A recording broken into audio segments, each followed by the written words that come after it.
Chapter 3008. With nothing to do, Qin Feiyong and Madman strolled around the hall. Soon, they noticed that the man with the head of a mouse had also entered the demonic building, looking at the treasures on the counter as if nothing had happened. However, from time to time, he would look at Qin Feiyong and Madman. Not done yet. Madman raised his eyebrows. No hurry. Qin Feiyong smiled faintly and looked down at the counter in front of him. Through the transparent glass he saw a divine pill with 2 dragon-shaped core qi. This was a life divine pill.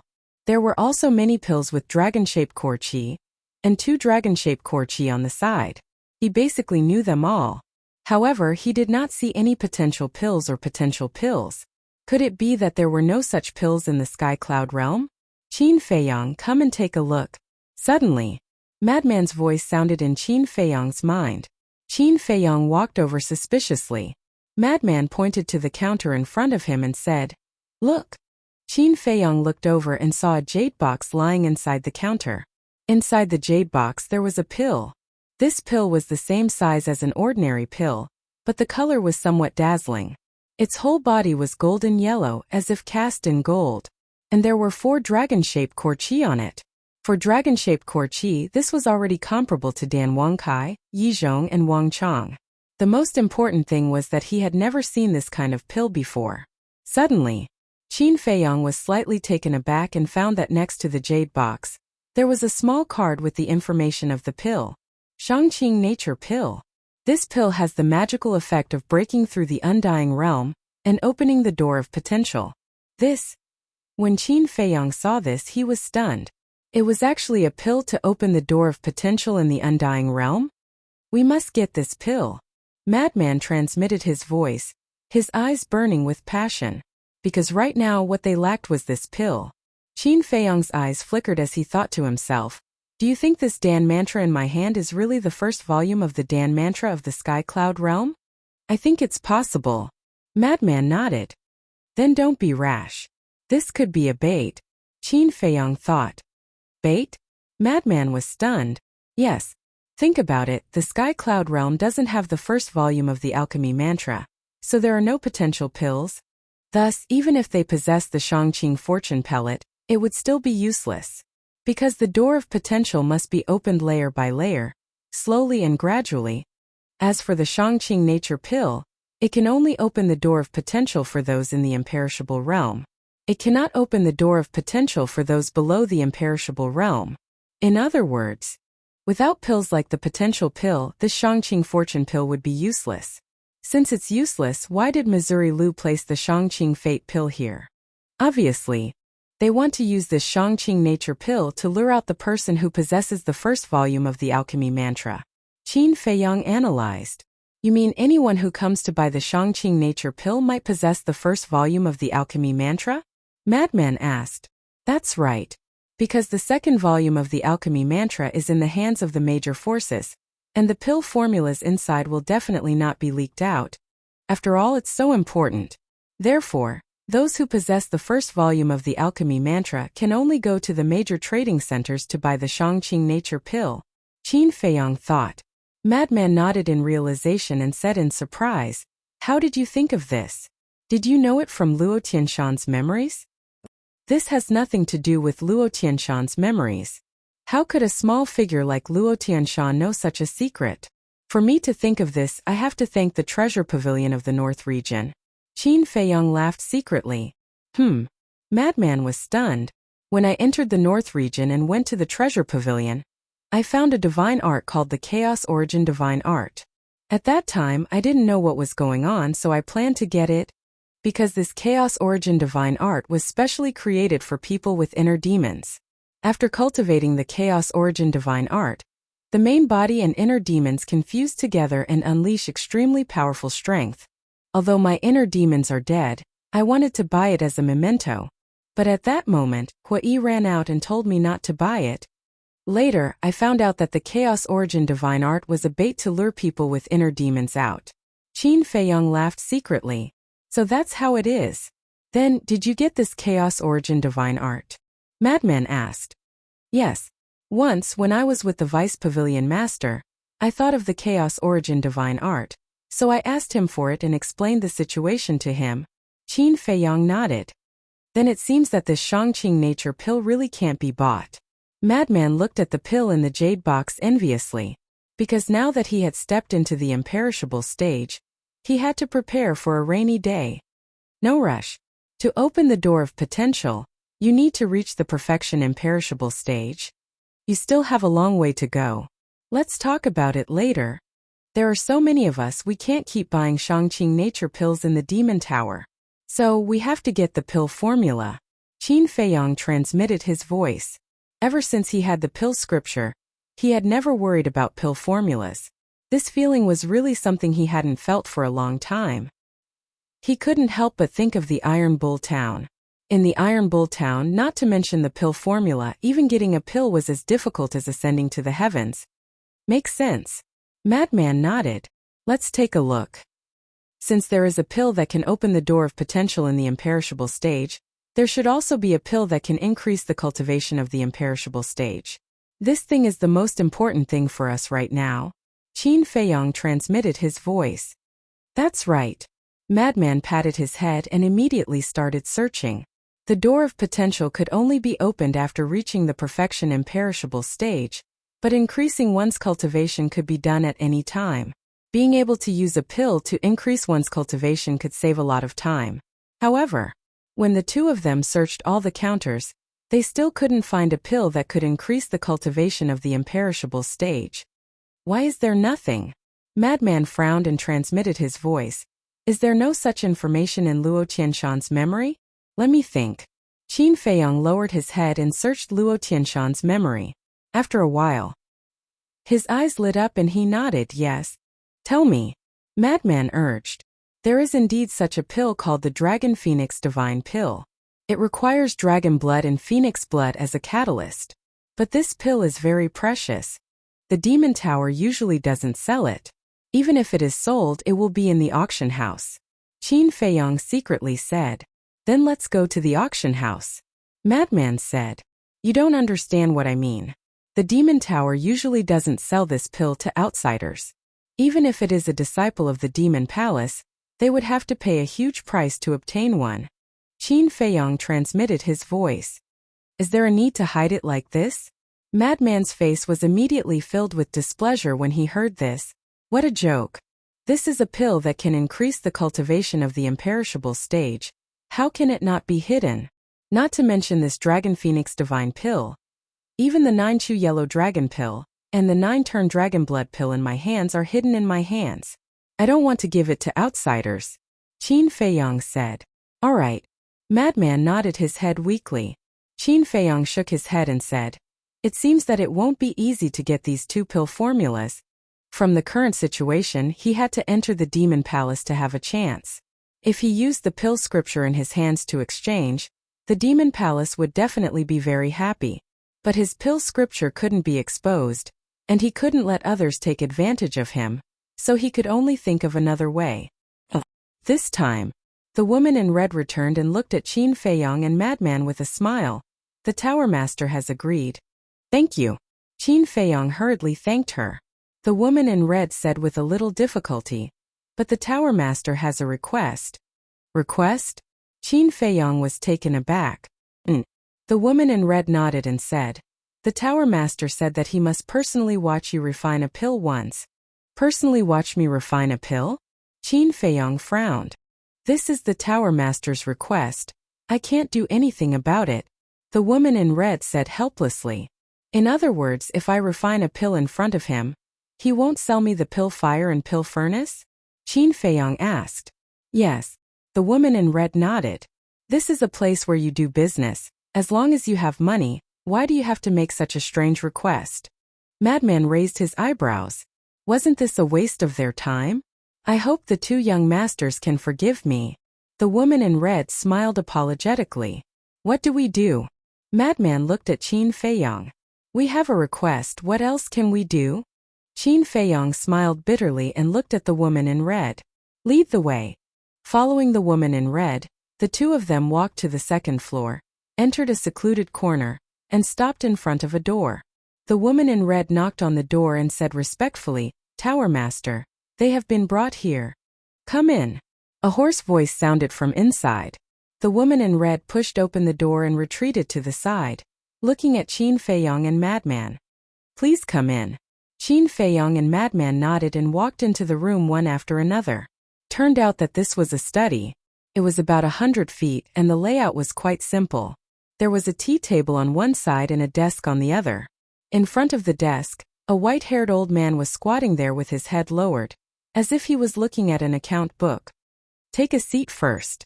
The white-haired old man just casually raised his head to look at the two of them before continuing with his work. After Qin Feiyong and Madman entered the study, the woman in red did not follow them in. She closed the door and turned to leave. Who are you? What are you doing here? But when she walked to the stairs, she saw a middle-aged man looking up sneakily. That's right. It was the middle-aged man with the face of a rat. The middle-aged man waved his hand and said, Nothing, nothing. I'm just looking for the entrance to the auction house. The woman in red nodded and walked to the middle-aged man's side. She pointed at a long corridor and said, The entrance to the auction house is over there. I'll take you there. No need, you do your work, I'll go by myself. The middle-aged man smiled and walked towards the auction house. But after the woman in red left, he turned back and quietly went up to the second floor. He put his ear on the door and eavesdropped on the movements inside. Chapter 3009. Inside the room, Qin Feiyong sat beside the tea table, silently looking at the white-haired old man. But Madman next to him had a look of displeasure. Who are these people? There are guests, but they didn't come to entertain them. They just buried themselves in their own business. He had never seen such a business person. After a long time, Madman was almost unable to suppress the anger in his heart. At this time, the white-haired old man finally put down the matter in his hand and looked at the two of them. Which one of you is refining pills? Madman was stunned. After making them wait for so long, shouldn't he at least apologize? But not only did he not say it, he even put on a high and mighty attitude. Who was this for? I'm asking you, who is refining pills? The white-haired old man frowned, and there was a trace of impatience in his tone. Madman retracted his gaze and looked at Qin Feiyong. Let's go. Pay to suffer. What do you mean? I made you wait for a while and you have complaints? Let me tell you, it's your honor that this old man can meet you. The white-haired old man smiled proudly. Honor? Madman was taken aback for a moment, and a fierce light flashed in his eyes. Arrogant in front of him? One must know that he was the only one who was arrogant in front of others. Even if this was the Sky Cloud boundary, even if this was the Demon Hall's territory, he would not allow it. Senior brother, calm down. Qin Feiyong quickly comforted him.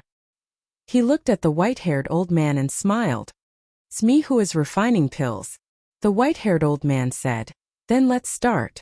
This old man is very busy and has no time to waste with you. Okay. Qin Feiyong nodded. Brat, are you sick? You can even endure this kind of crime? If you want me, let's just start and rob this demon tower. Madman sneered. Don't worry. You don't have to do it. Qin Feiyong secretly smiled and took out the Nether Devil Flame and Heaven Flame Divine Furnace. N. 7th grade pill furnace, 7th grade pill fire. The white-haired old man was taken aback, and a trace of surprise appeared in his old eyes. I looked outside for a while just now. It seems that the highest quality pill in your building is only 4 dragon-shaped pill chi? Qin Feiyong looked at the white-haired old man and smiled faintly. What do you mean? The white-haired old man was suspicious. What I want to say is that this is all there is to it. Qin Feiyong smiled faintly. That's all? The white-haired old man was taken aback for a moment before a mocking expression crept up on his face. He coldly snorted and said, You're so young yet you talk big. Since you're so disdainful, then this old man would like to see how many dragon-shaped pills you can refine. When the time comes, don't just refine pill veins.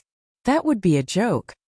Qin Feiyong smiled and said, What if I can refine a dragon-shaped pill? Even if you can refine a dragon-shaped core chi, you'll only be able to refine half of it. Can it be compared to a pill with 4 dragon-shaped core energies? This old man really regrets meeting you now.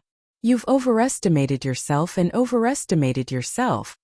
The white-haired old man sneered. Damn, you're still excited? Madman's eyes flashed coldly. Don't worry. Qin Feiyong waved his hand and looked at the white-haired old man. I'm asking you, if I can refine a complete dragon-shaped pill, what will you do? The white-haired old man stared at Qin Feiyong. So calm? Could he really be an alchemy monster? But he basically knew all the alchemists within a radius of hundreds of millions of miles. But he had never heard of such a person. Why aren't you saying anything? Is that all you've got? Madman sneered. You, the white-haired old man suddenly frowned. Tis. Emolu? That's all there is to it.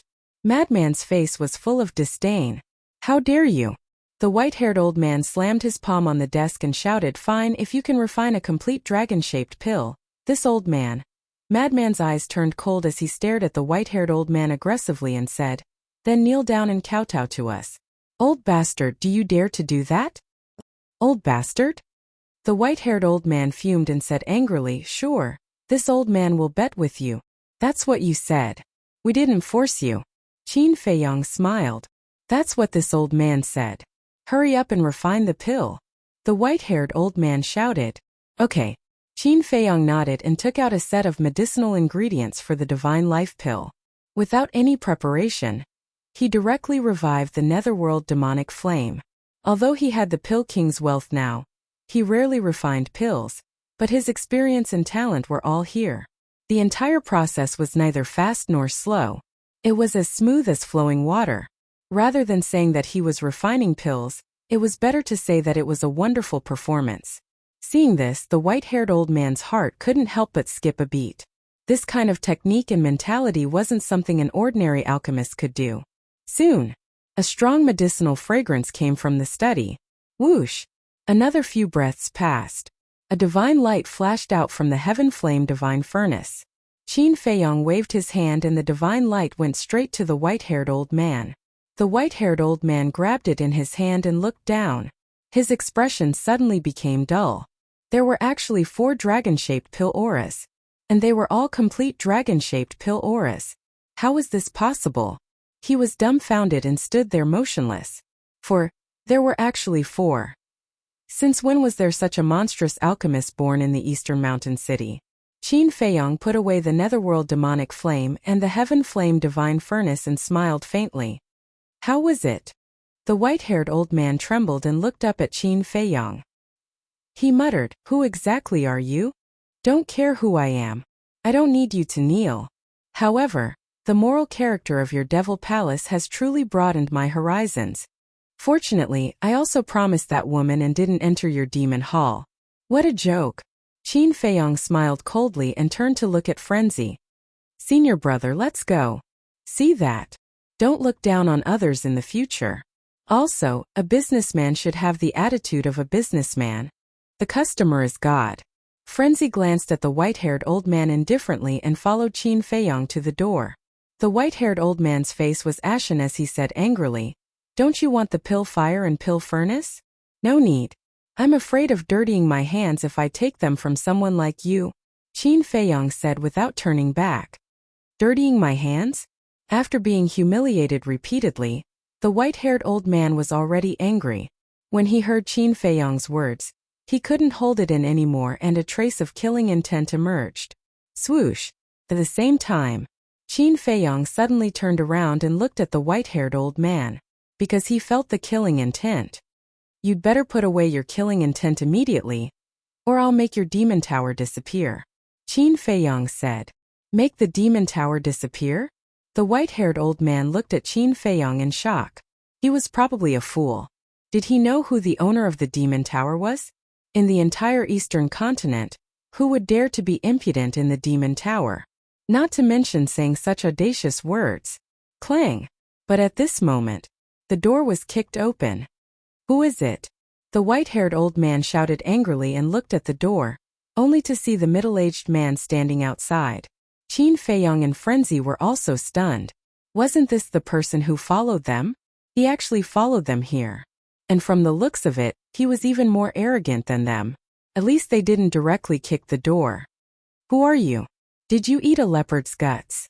First it was Qin Feiyong and Frenzy who repeatedly humiliated him, And now there was an even bolder person who directly kicked the door. The white-haired old man was already extremely angry. "I think the one who ate a leopard's guts is you," the middle-aged man shouted and strode into the study. His face was gloomy. "Impudent, impudent." The white-haired old man was so angry that his neck was crooked. "I really didn't expect that there would be someone like you in my demon hall." The middle-aged man shook his head with a face full of disappointment.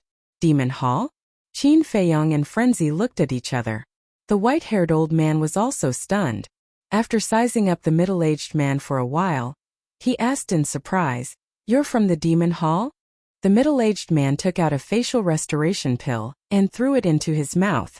Immediately, his appearance began to change. Gradually, an old man with fiery red hair appeared in front of the three of them. This?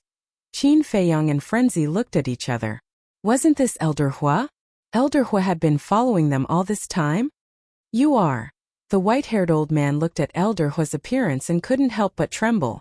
As the owner of the Demon Tower, he actually didn't see Elder Hua often. Because Elder Hua's position in the Demon Hall was too high, it was very difficult for people like him to see him. But once he was lucky enough to see him from afar, the old man in front of him was almost exactly the same as the old man he saw back then. "Humph." Elder Hua snorted through his nose and said, "The higher-up sent you here to manage the demonic tower so that you can manage the business here well, not so that you can abuse your power here." "I'm sorry," the white-haired old man's eyes trembled. He quickly ran out from behind the desk and knelt on the ground with a pale face. Qin Feiyong and Frenzy looked at each other. Qin Feiyong cupped his hands and said, "Senior, take your time to deal with your family matters. We'll take our leave first." After saying that, the two turned and left. "Wait." Elder Hua turned around and looked at them. The two stopped and turned around with a smile. "Senior, do you have any other instructions?" "I say, why do the two of you look at me like I'm a ghost?" Elder Hua didn't hide it. "Why would we? You saved our lives, we can't thank you enough. We just don't want to hinder you from dealing with your family matters." Qin Feiyong and Frenzy laughed. They actually know Elder Hua? Hearing the three's conversation, the white-haired old man couldn't help but feel his scalp go numb. He never thought that these two seemingly ordinary young men would actually know Elder Hua. And judging from their relationship, it wasn't simple. Elder Hua listened to the two's conversation and snorted. "Grateful? If you really want to be grateful, you wouldn't have rejected Xiao Yun's invitation." "Xiao Yun?" Qin Feiyong and Frenzy were puzzled. "Is that girl Chu Yun? Didn't she give you her identity token?" Elder Hua said. "Are you talking about this token?" Qin Feiyong took out the black token and asked. "Yes. If you really need anything, just come to the Demon Tower and take out this token. Who would dare to make things difficult for you?" Elder Hua rolled his eyes. At the same time, looking at the token in Qin Feiyong's hand, the white-haired old man felt like he was struck by lightning. Who are these two people? They actually have Lord Chu Yun's identity token. He finally realized that he had kicked an iron plate this time. Chapter 30:10. Is this token really that useful? Ignoring the white-haired old man who was in a panic, Madman grabbed the token from Qin Feiyong's hand and looked at it with a doubtful face. Elder Hua's mouth twitched. There was actually someone who doubted the use of this token. One had to know that in the Eastern continent how many people wanted this token. But it was all a dream. You will know in the future. Elder Hua didn't bother to explain. He looked at Qin Feiyong and smiled. "How about it? Are you interested in my demonic palace?" "Play." The white-haired old man's eyes trembled again. What kind of person was this? Even Elder Hua was so polite. If it was someone else, they would have gone crazy with joy. But the young man in front of him was silent, as if he was in a difficult position. The demonic palace was the strongest force in the Eastern continent. It was no exaggeration to say that it was the ruler of the Eastern continent. Many people dreamed of entering the demonic palace, because entering the demonic palace was an honor, something that would bring glory to one's ancestors. However, this person actually had an embarrassed expression when he was personally invited by Elder Hua. He couldn't help but want to stand up for Elder Hua. He was just a half-step eternal realm cultivator. What right did he have to be arrogant? Elder Hua was an overlord. but he was willing to put down his pride and personally invite him. That was the blessing of several generations. He really didn't know what was good for him. Also, if you agree, this little brother beside you can also enter the demonic palace and enjoy the same treatment as you. Elder Hua glanced at Madman and continued, yes. Qin Feiyong was slightly stunned. He pointed at Madman and asked, is he the little brother you mentioned? Madman was also stunned. Yes. Elder Hua nodded. Qin Feiyong's lips curled up slightly. He had a playful smile. Wait. Old man, what do you mean? Madman frowned and looked at Elder Hua unhappily. Elder Hua's words made him feel like he was Qin Feiyong's subordinate. Qin Feiyong agreed to enter the demonic palace, so he could also enter the demonic palace? He was puzzled. Since when did he need Qin Feiyong to survive in this world? Elder Hua smiled and said, it means that if he enters the devil palace, you can enter the devil palace with him. Stop. Qin Feiyong hurriedly waved his hand. Elder Hua looked at him suspiciously. Qin Feiyong turned to look at Madman. Looking at Madman's dark face, Qin Feiyong couldn't help but laugh. He coughed dryly and said, Elder Hua is looking down on you. I'm not stupid, I don't need you to remind me. Madman pursed his lips. Ha! Qin Feiyong laughed, his face full of ridicule. Looking at their expressions, Elder Hua couldn't help but look at Madman. Could it be that this person wasn't simple? Frenzy glared at Qin Feiyong, then looked at Elder Hua and said, Elder Hua, to be honest, after seeing this Devil Tower Lord's performance, I really don't have much interest in your Devil Palace. I have even less interest in an old fellow like you who looks down on others. How dare you? The white-haired old man shouted. He actually dared to insult Elder Hua? You're courting death. Madman's gaze turned and landed on the white-haired old man. A blood-red eye suddenly split open between his eyebrows. Blood eye. Seeing this, Qin Feiyong hurriedly moved behind Madman. Elder Hua looked at the blood eye between Madman's eyebrows, his eyes filled with shock. He actually felt a sense of threat from this eye. Then he looked at the white-haired old man. He was also looking at Madman's blood eye, his face filled with shock. He was at the Great Circle Undead Realm, and his cultivation was far from Elder Hua's. The blood eye brought him a greater sense of danger. It was like the eye of a death god, filled with a fatal threat. Senior brother Madman, calm down. Your innate ability is our trump card. We can't use it so easily. Qin Feiyong transmitted his voice. Madman raised his eyebrows and turned to look at Qin Feiyong. Don't look at me, don't look at me. Qin Feiyong hurriedly turned his head. Looking at Qin Feiyong's terrified expression, the corner of the madman's mouth twitched, and he immediately closed his blood eye. He said speechlessly, What are you so nervous for? I haven't even activated my innate ability yet. Isn't this human instinct? Qin Feiyong smiled embarrassedly. The blood eye hadn't activated the power of petrification, so he wouldn't be petrified. However, Qin Feiyong had personally witnessed the power of the blood eye, so when he saw Madman activate it, he instinctively felt fear. One had to know. This was a ruthless person who had almost single-handedly destroyed the entire dragon clan. For Qin Feiyong's sake, I won't kill you today. But remember this, if you dare to be arrogant in front of me again, I'll let you experience what it means to wish you were dead. Madman stared at the white-haired old man and coldly snorted before turning around and leaving. Qin Feiyong shook his head and smiled bitterly. He looked at Elder Hua and cupped his hands. Thank you for your kindness, goodbye. After saying that, he hurriedly followed. Looking at their backs, the white-haired old man's eyes flashed with resentment.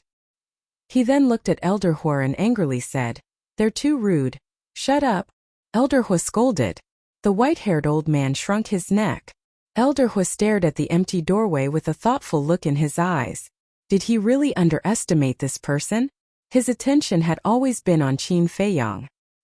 He also thought that Madman was just a small follower of Qin Feiyong. But looking at the current situation, it didn't seem to be the case. Because when facing an angry lunatic, even Qin Feiyong seemed to be a bit afraid. If there was no other reason, then this self-proclaimed madman was probably an extremely terrifying young man. He was somewhat confused. Was it because he was old and blind? Or was the other party deliberately playing tricks? Suddenly, he thought of a plan and turned to the white-haired old man and asked, "Do you want to take revenge on them?" The white-haired old man was stunned and hurriedly shook his head. "No, no. What a joke. Even you are protecting them. How would I dare to take revenge on them?" Elder Hua snorted coldly. "I didn't expect my devil hall to have trash like you." The white-haired old man wanted to cry but had no tears. But suddenly, he realized that Elder Hua's words seemed to be wrong. He looked at Elder Hua suspiciously and asked Elder Hua, "What do you mean?" Elder Hua said angrily, "I put down my face and personally invited them, but they actually rejected me. Are they trying to embarrass me? Isn't that so? They're simply too arrogant." The white-haired old man was filled with righteous indignation. Just as he finished speaking, he couldn't help but be shocked. He immediately smiled and said, "I already understand what you mean. You're not hopeless. Go do it cleanly. Don't let Xiao Yun know." Elder Hua said, "Understood." The white-haired old man nodded and immediately got up to leave. How can my devil hall have such idiots?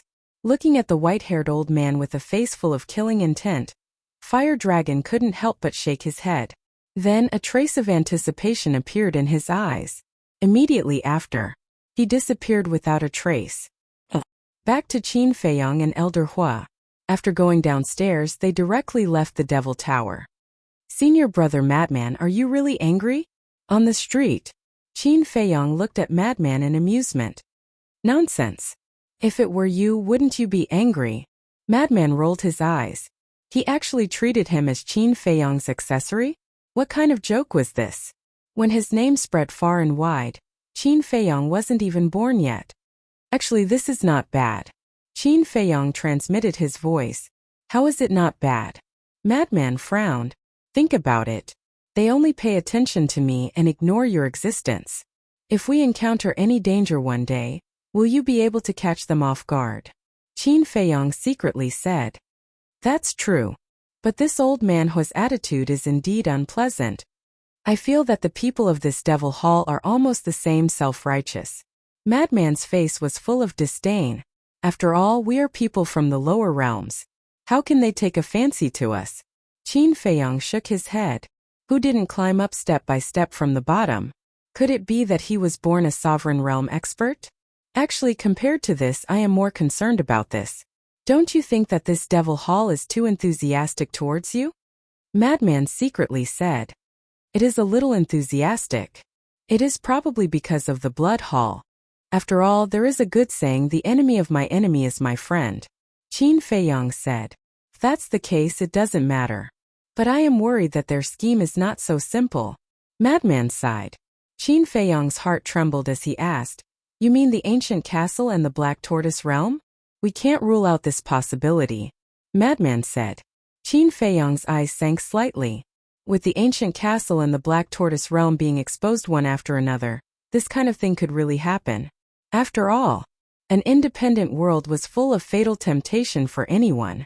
Let's not talk about it anymore. Madman shook his head and secretly asked, Where are we going now? Qin Feiyong pondered for a while and said, Why don't we go to Wine City again? All right. Let's go to a few more places and see with our own eyes. It is also good to understand the true character of the Devil Hall. Madman nodded. Immediately, the two left East Mountain City and soared into the sky.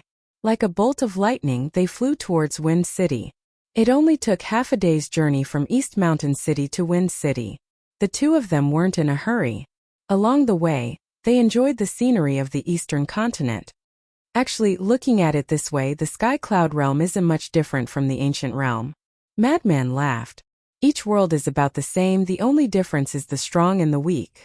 Qin Feiyong smiled. Then tell me, is there a stronger world above the Sky Cloud realm? Madman raised his head and looked at the sky. His eyes were incomparably deep. Only God knows. Qin Feiyong shook his head. Madman suddenly seemed to think of something and said, By the way, what about the fire dragon? Why haven't I seen it in the Sky Cloud realm? Fire dragon. Killing intent flashed in Qin Feiyong's eyes. Back then in the hell of the Nether King, if Wang Ming hadn't self-destructed, he would have definitely died in the hands of the fire dragon. In his dictionary there were 4 words: revenge must be taken. Madman said, "If you meet the fire dragon again now, it will be very easy for you to kill it." Not necessarily, after all, it has the ice dragon and small beast behind it. But if I really meet it, I definitely won't let it go. Qin Feiyong smiled coldly. The grudge between him and the fire dragon wasn't just a matter of a day or two. It had already started when he first entered the divine ruins. Could be said that, apart from the devil ancestor and the others, the fire dragon was the one who had lived the longest among his enemies. The saying that a scourge lives for 1,000 years was indeed true. Chapter 30:11. Madman patted Qin Feiyong's shoulder to comfort him.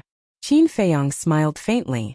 But suddenly, Qin Feiyong raised his eyebrows and glanced at the forest below. "What's wrong?" Madman was surprised. "I feel a trace of killing intent." Qin Feiyong transmitted his voice. "Killing intent?"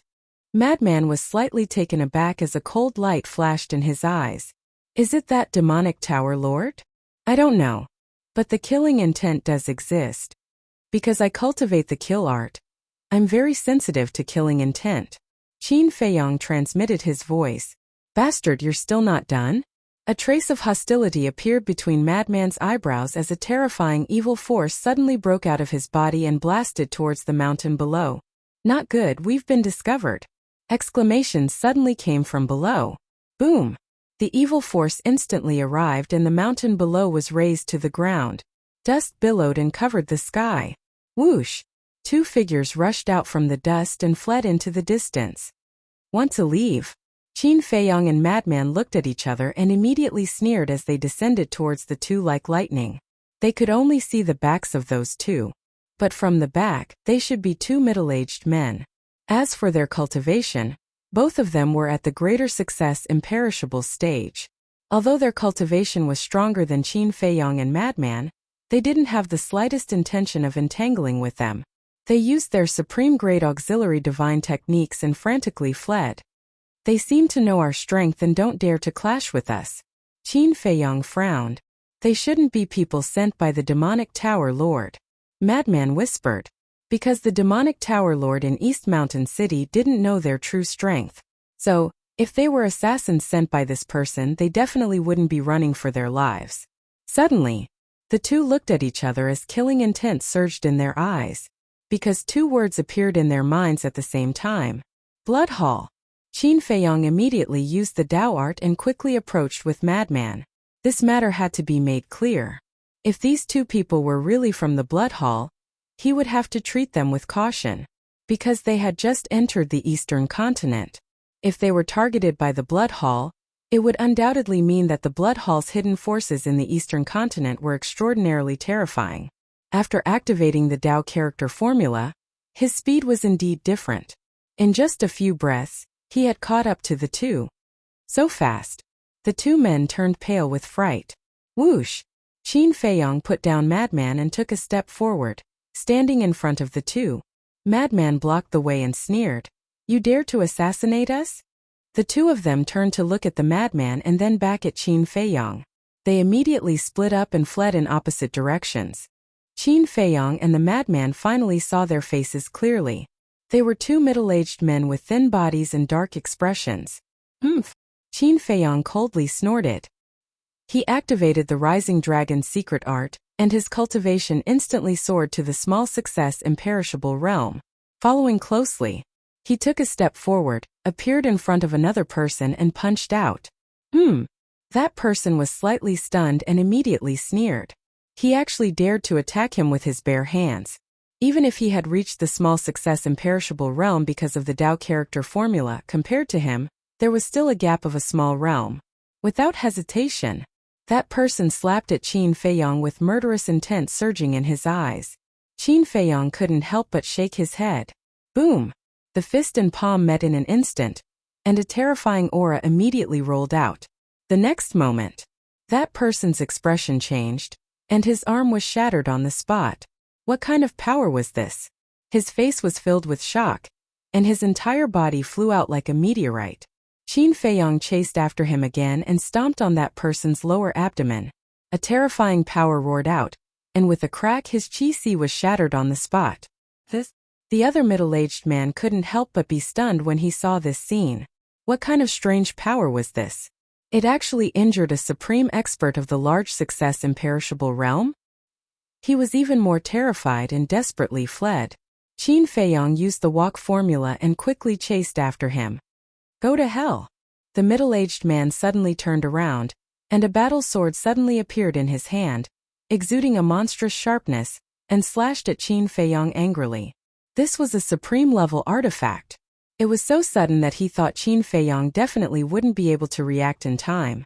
And no matter how strong his physical body was, it was impossible to block a supreme-level artifact. But the next moment, an extremely shocking scene appeared in front of him. His opponent actually grabbed the supreme-level artifact in his hand with his bare hands. Yes, Qin Feiyong didn't care about the supreme-level artifact at all now, because his current physical body was equivalent to a supreme-level artifact. Clang! He grabbed the blade with his left hand and punched the middle-aged man's lower abdomen with his right hand like lightning. Accompanied by a painful scream, this person's chi was also shattered. So strong! Both of them were extremely terrified. They never thought that this person's strength would be to this extent. At the same time, in the nearby void there was a spatial divine object hidden. A person stood inside the spatial divine object, and his face was filled with shock at this moment. This person was the Tower Master of Eastern Mountain City's Demon Tower, the white-haired old man. He had also been tailing Qin Feiyong and the madman, but he didn't expect to see this scene. He actually blocked a supreme-level artifact with his bare hands. Such a terrifying physical body and such strength, he was simply a monster. This made him unable to help but feel timid. Outside, Qin Feiyong grabbed the middle-aged man and walked to the madman's side, then looked at the other person. That person's face was filled with fear as he slowly walked to the front of Qin Feiyong and the madman. Qin Feiyong asked, "Speak, who sent you here?" The two trembled in fear, but they didn't speak. The madman sent a sound transmission. How about forcibly reading their memories? No. Their cultivation is stronger than mine. If they are really from the blood hall, then using the puppet technique to control them is very risky. Qin Feiyong shook his head. The madman raised his eyebrows, glanced at the mountain range below, and thought, "Do you think they have accomplices? Won't we know if we use divine sense?" Qin Feiyong said. The madman immediately released his divine sense, covering the sky and earth in all directions. Not good. The expression of the white-haired old man hiding in the spatial divine object suddenly changed, and he hurriedly controlled the spatial divine object to leave. However, he was one step too late. Courting death. When the madman caught the spatial divine object, he immediately roared and chased after it, blasting it into the void. With a loud bang, sparks suddenly appeared in the void. Immediately after, the white-haired old man appeared in front of the madman in a sorry state. "It's you?" The madman was stunned. The white-haired old man pretended to be calm and smiled. "I just happened to pass by. I didn't expect to meet two little brothers, it's really fate." Just happened to pass by? How can there be such a coincidence in the world? The madman put on a fake smile. "It's fate. It's just so wonderful." The white-haired old man chuckled. "Is that so? Then why don't we go over and have a good chat?" The madman pointed at Qin Feiyong not far away and looked at the white-haired old man, his eyes full of ridicule. "Don't you have something to do? I won't disturb you." The white-haired old man wanted to leave, but the madman stepped in front of him and laughed. "It's okay, we're not afraid of disturbances. But I still have something urgent to deal with. Why don't we do it another day?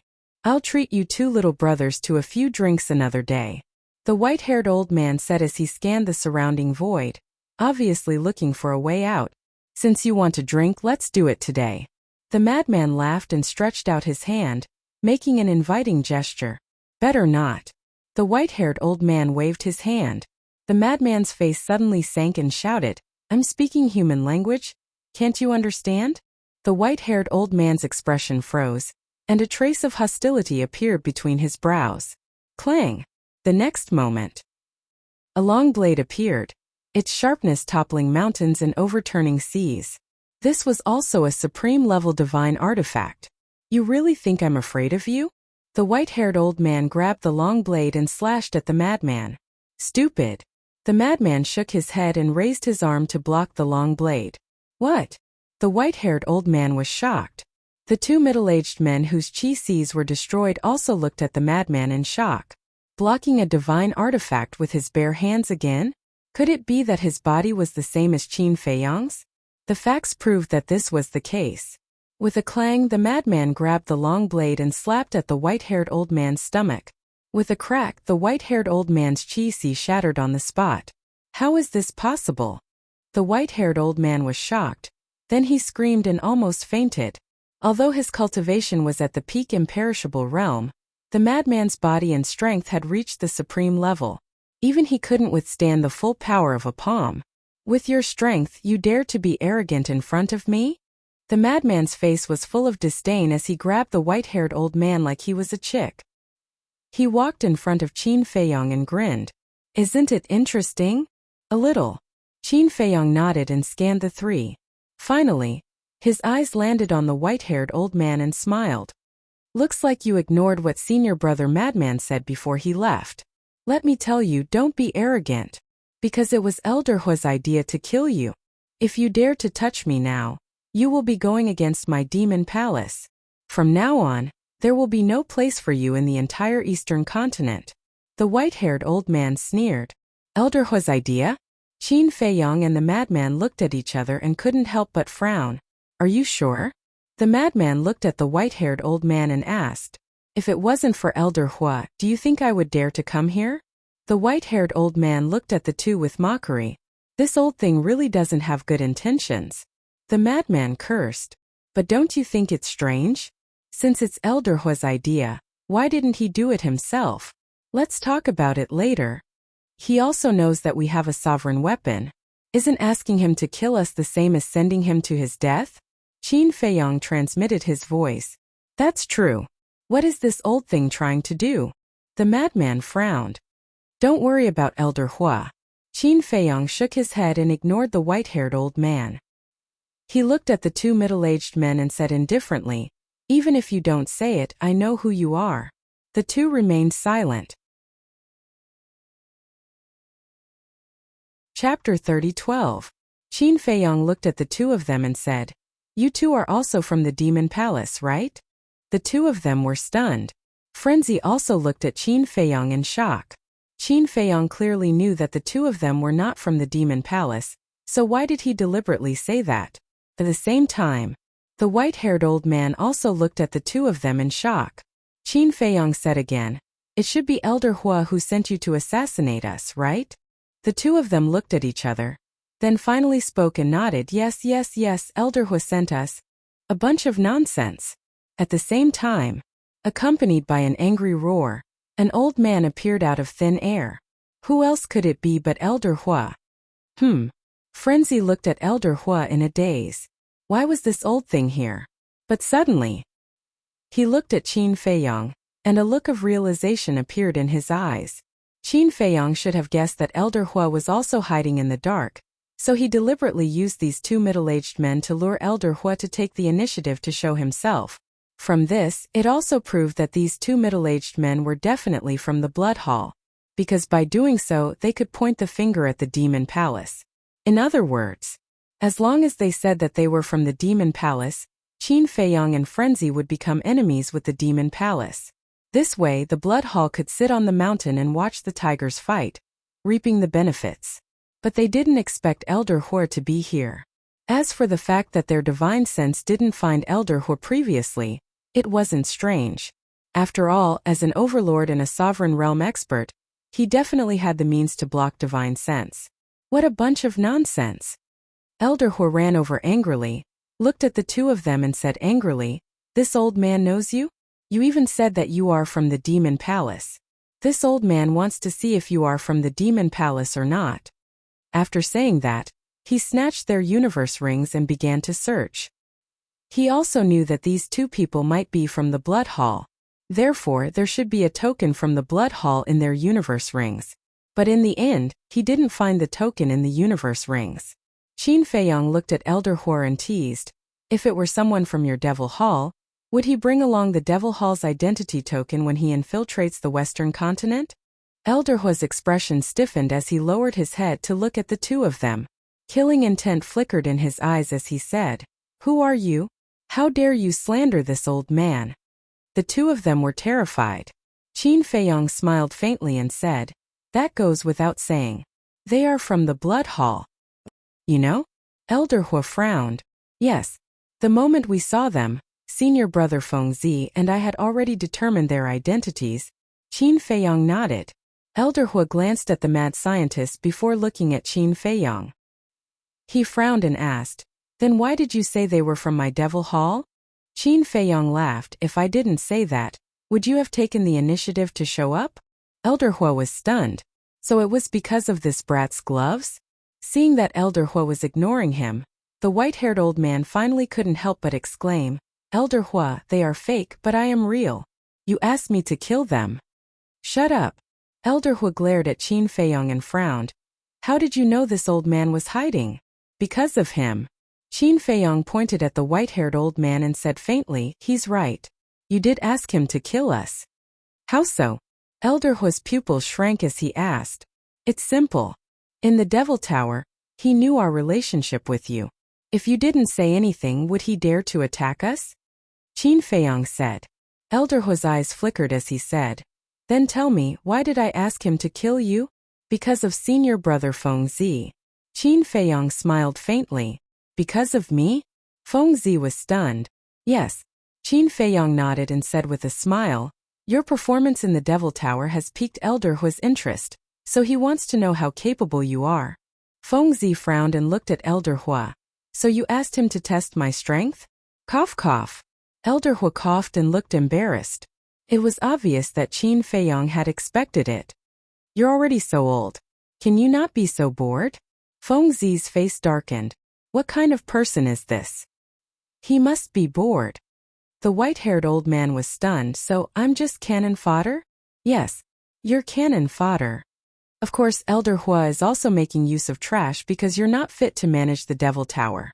In other words, even if Elder Hua didn't ask you to test senior brother Feng Zi's strength, he would still kill you." Qin Feiyong laughed.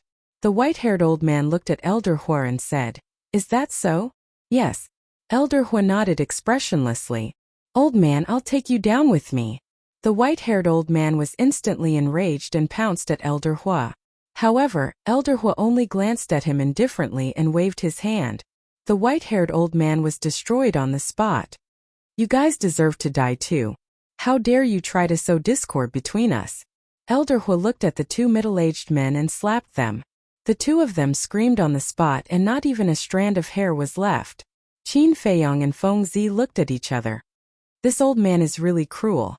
Then, Elder Hua looked at Qin Feiyong and smiled. "I didn't expect you to see through everything. It seems that I've underestimated you. Do you have an answer in your heart now?" Qin Feiyong asked with a smile. Elder Hua turned to look at Feng Zi and frowned slightly. He shook his head and said, "No, he didn't even make a move." "Didn't make a move?" Qin Feiyong was slightly stunned and said speechlessly, "If senior brother Feng Zi didn't make a move, then how did your tower master get crippled?" "It's just that his physical body and strength are stronger than ordinary people. That doesn't mean anything." Elder Hua shook his head. "That doesn't mean anything?" Qin Feiyong was stunned. "Why are you talking to him? Do I need his approval? Are you still going to Wine City? If not, I'm going to cultivate in seclusion," Feng Zi said with disdain. Hearing this, Elder Hua's beard couldn't help but curl up. What kind of young man is this? Doesn't he know how to respect the old and love the young? Qin Feiyong shook his head and smiled. He cupped his hands and said, "Elder Hua, goodbye." With that, he followed Madman and didn't stay on the road, heading straight for Tianfeng City. Elder Hua's face turned green and red as he watched the two of them disappear. "They just left me here? That's not right. I'm an overlord. Who in the Eastern continent wouldn't flatter and fawn on me? But these two brats didn't seem to care about me at all. You don't need my approval? Fine, fine, fine. Brat, since you have a temper, I'll fight with you." Elder Hua gritted his teeth and took a step forward, disappearing without a trace. Humans are all like this. They don't even want to look at those who flatter them. But when they meet someone with a temper like Feng Zi, it would arouse their competitive spirit. Wind City. It was located in the southeast of the eastern continent. The scale of the city was only 1/3 bigger than Eastern Mountain City. The others were about the same. There were guards at the city gate. Everyone entered the city in an orderly manner. Inside the city, there was an endless stream of horses and carriages. Qin Feiyong and Feng Zi easily entered Wind City. Luo Tianshan used to come to Wind City often, so he was quite familiar with the city. Soon, Qin Feiyong and Mo Tiange were familiar with the place and found the demonic tower in Tianfeng City. This place was also very lively. There was an endless stream of people entering and exiting. A beautiful woman came up to receive Qin Feiyong and Feng Zi. Qin Feiyong went straight to the point and explained his purpose of coming. Hearing this, the woman also ran to ask the tower master. Qin Feiyong and Feng Zi took the opportunity to walk around the demon tower. In the end, they found that the demon tower in Wind City also sold the Shangqing nature pill. But the Dragon Phoenix divine pill that could increase one's cultivation was also not available here. This made Qin Feiyong and Feng Zi even more certain that the Shangqing nature pill was a bait. The two of you, our tower master invites you. After a while, the woman came back and looked at Qin Feiyong and Feng Zi with a smile. Invites? Don't tell me she wants you to refine pills again. Feng Zi transmitted his voice. Let's go and see. Qin Feiyong secretly smiled. Just like the demon tower in Eastern Mountain City, the two followed the woman to the second floor and entered a secluded study. Inside there was a woman sitting. This woman looked to be in her 30s. She wore a long white dress that was spotless. She sat in front of the desk with an account book in her hand. When Qin Feiyong and Feng Zi entered the study, she immediately put down the account book and looked up at the two of them. The attitude here is different. Feng Zi muttered. Qin Feiyong smiled and cupped his hands. Greetings, Tower Master. The woman in white smiled, got up and walked to the side of the tea table. Have a seat. Thank you. The two of them sat opposite the woman in white. The woman in white asked, which one of you wants the pill furnace and pill fire? Me. Qin Feiyong said. The woman in white smiled and said, then can I ask you to refine a pill in front of me? Qin Feiyong and Feng Zi looked at each other. She really wanted to refine pills? What was going on in this demon tower? Eastern Mountain City was like this, and so was Wind City. The woman in white smiled and said, if you're not willing, I won't force you. Then if I'm not willing, will you not sell me the pill furnace and pill fire? Qin Feiyong asked calmly. How is that possible? Our demon tower is open for business. How can we reject customers? If you're really unwilling, the transaction will still proceed. Will it hinder anything? The woman in white smiled. Qin Feiyong couldn't help but frown. Since it wouldn't hinder anything, then why must he refine pills? The woman in white said, there's no hurry. Take your time to consider. All right. Qin Feiyong nodded. If the tower master of Wind City's demon tower was also someone like the white-haired old man, he would definitely turn around and leave without saying anything. However, the woman in front of him, be it her attitude or tone, was very easygoing and worthy of respect. As for the token that Chu Yun gave him, he had no intention of taking it out at all. After all, there was a saying that went, you have to take advantage of others. Once he used this token, it was equivalent to owing the demon hall a favor. In this world, the most difficult thing to repay was a favor. Chapter 30:13. Qin Feiyong stood up and was about to take out the pill fire and pill furnace. But at this moment, bang! The door was pushed open. Qin Feiyong and Madman were stunned. They turned around thinking that it was Elder Hor again. But they found that it was a young man in his 20s who rushed in. Young Master Su, the tower master, is receiving a guest. A staff member also ran in anxiously, then looked at the woman in white and said, Tower Master, young Master Su. It's fine. The woman in white waved her hand and looked at the staff member with a smile. You can leave first. Yes. The staff member nodded respectfully and looked helplessly at the young man beside him before leaving the study. The young man was dressed in purple. He had a dignified appearance and an extraordinary temperament. At this moment, His face was filled with joy as he rushed in front of the woman in white and said, "Tower Master, I can already refine pills with 10 pill patterns." "Is that so?" The woman in white chuckled. "Mm." The young man in purple nodded and immediately took out the pill furnace and pill fire. He said proudly, "I'll refine it for you to see now." The pill furnace was a bronze cauldron with a diameter of 1/2 meter, emitting a hazy treasure light. The pill fire was the size of a baby's fist. Wisps of flames danced like a happy sparrow child. Qin Feiyong looked at the pill fire and pill furnace with a trace of surprise in his eyes. "What's wrong?" Madman was suspicious. Qin Feiyong transmitted his voice. "This is actually a 7th grade divine level pill furnace and pill fire. Is it very valuable?" Madman was puzzled. "Valuable?" Qin Feiyong was stunned and speechless. A 7th grade divine level pill fire and pill furnace can no longer be measured by value, okay? I'm not an alchemist, how would I know? Even if you give me a 9th grade divine level pill fire and pill furnace, they are still scrap metal to me. Madman pouted. Qin Feiyong shook his head and smiled bitterly as he looked at the young man in purple. This person was only a half-step 9th heaven realm cultivator, but he had a pill fire and pill furnace of this level. It seemed that his identity was not simple. "Wait." The woman in white hurriedly stopped him and said with a smile, "Everything has to be done according to the order of arrival. First come, first served?" The purple-clothed young man was slightly taken aback. He seemed to have just noticed Madman and Qin Feiyong beside him. He asked, "Are you also here to refine pills?" Qin Feiyong was about to answer. The purple-clothed youth continued, "Let this young master refine first. In any case, looking at you guys, you won't be able to refine any high-quality pills." Hearing this, Qin Feiyong and the madman's mouths twitched. This kid seems to be a little arrogant. Madman's eyes shifted as he laughed sinisterly. "Qin Feiyong, I have a good idea." "What?" Qin Feiyong was puzzled. The white-clothed woman shook her head speechlessly and asked, "Then who's going first?" "Young Master Su, you go first.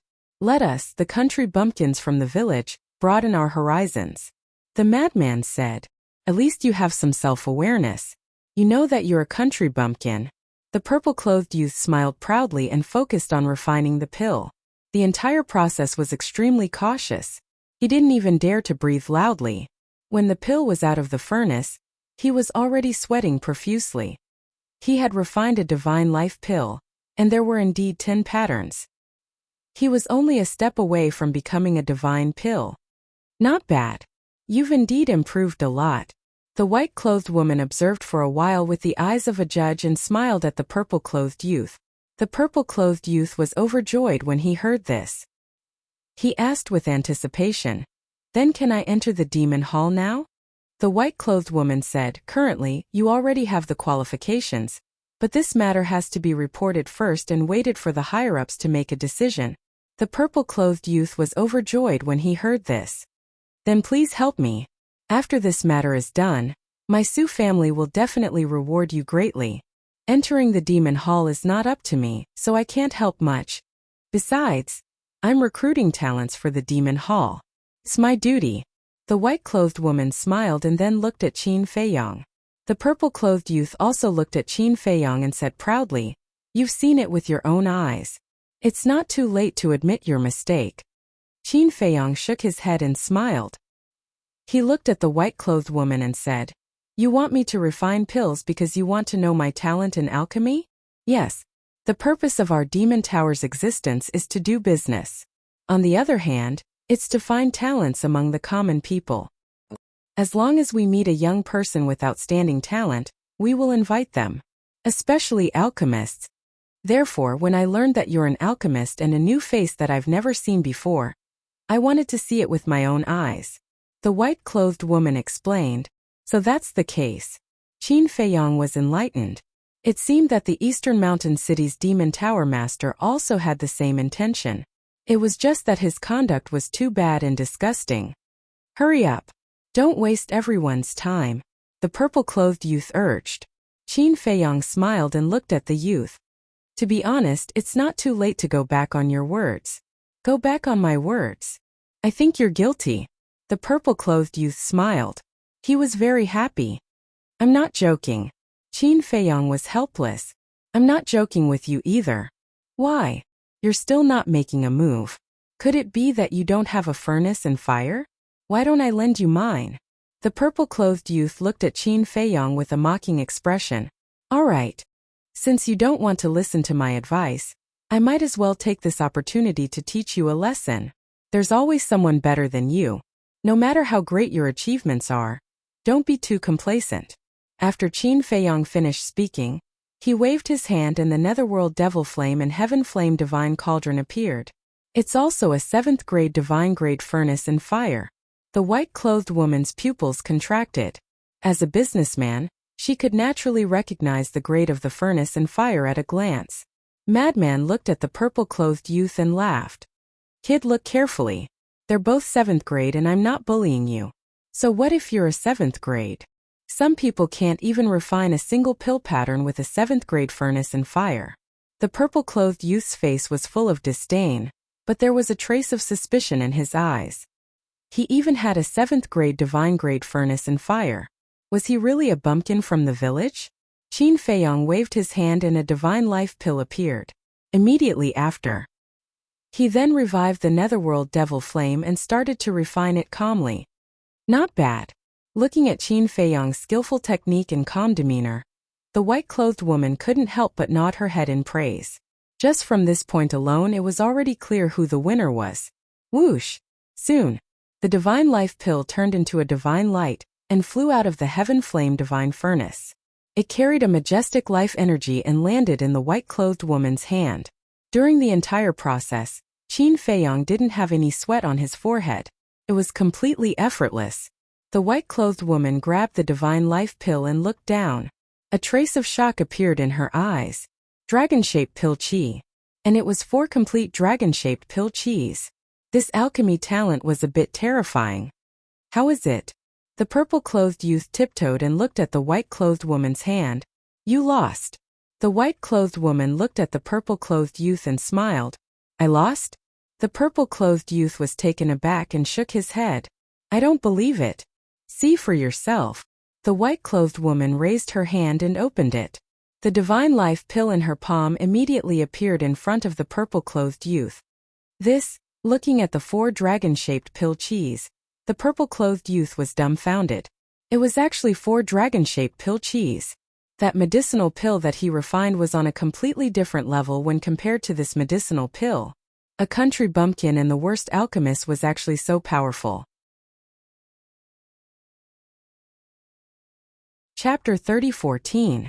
Do you really believe that he's the worst alchemist in the village?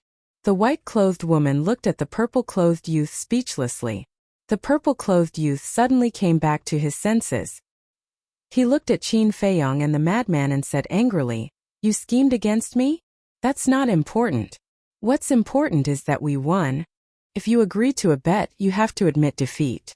Don't go back on your word. The madman smiled proudly. You, the purple-clothed youth glared at the madman. This was a trap for him to jump into. You're a man and a man has to keep his word, right? The madman smiled. Humph, I'll remember you. The purple-clothed youth snorted and said, Tell me, what do you want me to do for you? Very simple. This time we came to the Demon Tower to purchase some daily necessities. You just have to pay for us. The madman said. That's it?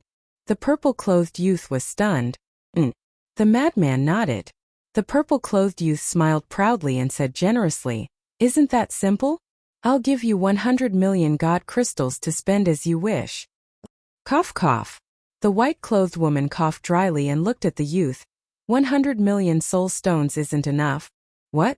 The purple-clothed youth was stunned. He looked at Qin Feiyong and the madman and asked the white-clothed woman, 100 million soul stones isn't enough. What daily necessities are they buying? 1,000 divine sound transmission stones, 1 million teleportation altar, 1 8th grade divine pill furnace, and 3 7th grade divine pill fires. The white-clothed woman smiled. The purple-clothed youth's face darkened when he heard this. He looked at Qin Feiyong and the madman and said angrily, These are the daily necessities you mentioned? That's right. Divine sound transmission stones and teleportation altars are daily necessities. As for pill fires and pill furnaces, they are daily necessities for an alchemist. Don't go back on your word. Pay the bill. The madman said. Just kill me. The purple-clothed youth's face was ashen. He thought that these daily necessities wouldn't cost much, but he didn't expect them to sell these things. What was even worse was that it wasn't just a little. 1,000 divine sound transmission stones, 1,000,000 teleportation altars, Tier 8 divine grade cauldron, Tier 7 divine grade pill fire, and 3 more? Even if he were to be sold, he wouldn't be worth that much. Aren't you a man? Madman frowned. Even if I were a man, I wouldn't be able to do it. The purple-clothed youth had a bitter expression on his face. Why was he betting for no reason? Wasn't this the same as being a sucker? Madman shook his head. That won't do. If you can't take it out, we'll go to your house and ask for it. Don't. The young man in purple hurriedly waved his hand. There was a trace of fear in his eyes as he muttered, "If my family finds out, they'll beat me to death. Whether you get beaten to death or not has nothing to do with us. We only care about paying the bill." Madman said. Then let's discuss it? The purple-clad young man asked. There's no room for discussion. Madman shook his head. Please. The purple-clothed youth finally put down his pride and looked at Madman with a pitiful expression. The madman said with a cold face, I don't buy it. Hurry up and pay up. The purple-clothed youth was anxious as he looked at the white-clothed woman for help. The white-clothed woman shook her head and smiled. This is all voluntary. I have no right to speak. But, the purple-clothed youth had a bitter expression. I say, can you be a man? If you continue like this, I'll really go to your house and ask for it. Madman said angrily. Don't. The purple-clothed youth hurriedly waved his hand and said dejectedly, wait here.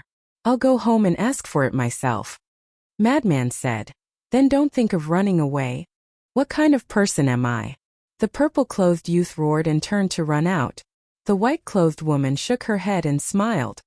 This is the vigor of youth. If he kept a low profile, would he have gotten into such a situation? Madman glanced at Qin Feiyong and asked Old Qin, do you really think he won't run away? Old Qin? Qin Feiyong was stunned. If I don't call you Old Qin, should I call you Little Qin? Madman rolled his eyes. Qin Feiyong was speechless. The white-clothed woman looked at the two of them and sighed. This time he'll really be forced into a dead end. What do you mean? Qin Feiyong and Madman were slightly stunned as they looked at the white-clothed woman suspiciously. Although he's the son of the Su family's patriarch and the Su family is also the largest wealthy family in Tianfeng City, due to some reasons, he wasn't valued by the Su family. It's also because of this that he's working so hard to refine pills and enter the demon hall, the white-clothed woman said. As the son of the patriarch, he's actually not valued? Madman was stunned. The situation in his family is very complicated. His father has 2 women. The first madam is the first wife and the second madam is the second. This young Master Su is the second madam's child. But this second madam was born poor and died early. The first madam is different. Her family is also a wealthy family. The Su family sometimes has to rely on them. The first madam also gave birth to a son. This person is young Master Su's elder brother, and is known as the Su family's eldest young master. And many years ago, he relied on his extraordinary cultivation talent to enter the demon hall. Because of this, the Su family's patriarch likes this eldest young master very much and naturally treats this young Master Su more and more coldly.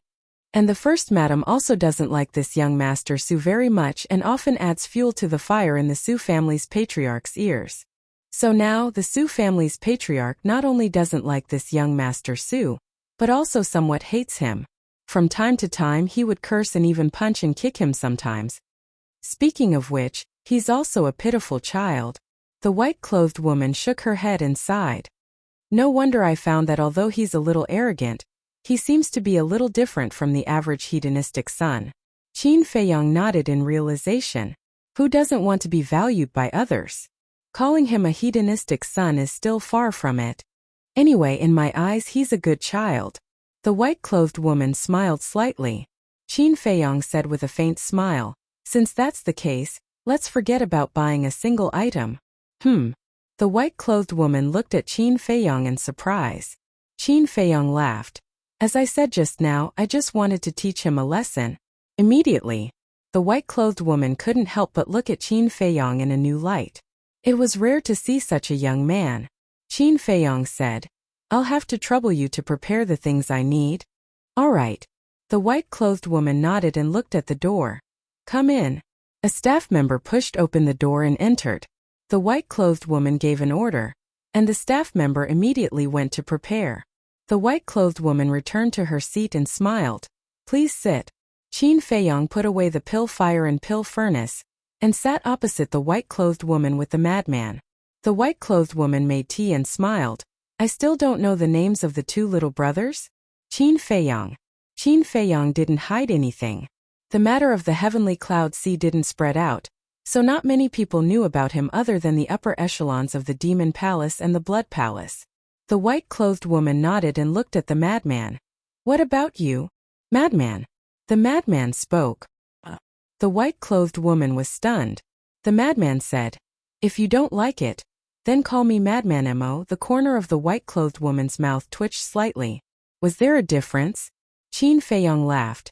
Tower Master, you may not know, but we all call him Madman. The white-clothed woman couldn't help but shake her head. What kind of young people were these? They didn't use a good name but had to call him such unsightly nicknames. The white-clothed woman poured 2 cups of tea and pushed them in front of Qin Feiyong and the madman. She asked with a smile, Are the two of you interested in joining my demon palace? Not interested.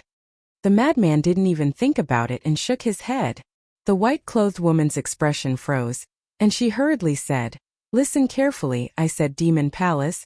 I'm not deaf, of course I know it's Demon Palace, but I'm not interested. The madman pursed his lips. The thought of Elder Hua made him angry. The white-clothed woman didn't know what to say for a moment. The Demon Palace is a super force of the Eastern continent. It's our honor to be able to take a fancy to us, but we all like to be free and don't want to be restrained. Qin Feiyong smiled. All right, then I won't force you. The white-clothed woman nodded with a regretful expression. But in her opinion, the madman wasn't very important. The main thing was Qin Feiyong's talent in alchemy. To be able to refine pills with 4 dragon-shaped core qi at such a young age, if he entered the Demon Palace and was properly groomed, he would definitely become a famous alchemy master in the future. What a pity! The other party didn't seem to have any feelings for their Demon Palace. But it was strange that there was actually someone in the Eastern continent who wasn't interested in their Demon Palace. One had to know. No matter how big the famous family or how powerful the person was, they would all be proud of entering the Demon Palace. Not interested. This was the first time she had encountered such a situation. Not long after, the staff member came with an interspatial ring. The white-clothed woman gestured for him to hand the interspatial ring directly to Qin Feiyong. After Qin Feiyong checked them one by one, he also took out soul stones to pay the bill. To him, soul stones were just a number no matter how many there were. Then, Qin Feiyong and the madman didn't stay any longer and left the Demon Palace. The staff member smiled and said, Tower Master, this is a big customer. Yes, so many soul stones and he didn't even blink. Ordinary people can't do that. The white-clothed woman nodded and pondered for a while before instructing, Send someone to investigate immediately and see if there is a person called Qin Feiyong in this area of Tianfeng City. Okay. The staff member nodded and then turned to leave quickly. Outside, after walking out of the Demon Palace, Qin Feiyong and the madman started strolling on the streets. Qin Feiyong transmitted his voice with a smile. This Tower Master is not bad, right? She is much better than the Tower Master of Eastern Mountain City. The madman nodded. That's why I said that a lot of things vary from person to person. We can't condemn everyone just because there's a clown. Qin Feiyong said. The madman was stunned and frowned. From what you said, you seem to have a good impression of the Demon Palace? Whether it is Elder Hua, Chu Yun or this Tower Master, they all showed that the Demon Palace is not as evil as its name suggests. So, we might as well get in touch with the Demon Palace more. This is also good for us. After all, it's not that easy to deal with the Blood Hall. Not to mention that Ice Dragon is standing behind the Blood Hall. Qin Feiyong said. This beast sooner or later I will skin it alive. The madman snorted coldly. Qin Feiyong shook his head and smiled. If it was that easy, they wouldn't be holed up in the eastern continent and would have killed their way to the Blood Hall's headquarters in the western continent. Lunatic looked at the people who were constantly swarming towards Heavenly Joy restaurant and said in disdain, "I think these people are just pretending to drink. They are here for the Tower Master of Heavenly Joy restaurant. No matter how pretty she is, I'm not interested." Qin Feiyong shook his head. "Of course you're not interested. You're already married, but I'm different. Right now I'm still all alone." The madman pouted. "Didn't you say you don't care about these things?" Qin Feiyong was stunned. "When did you hear me say I don't care?"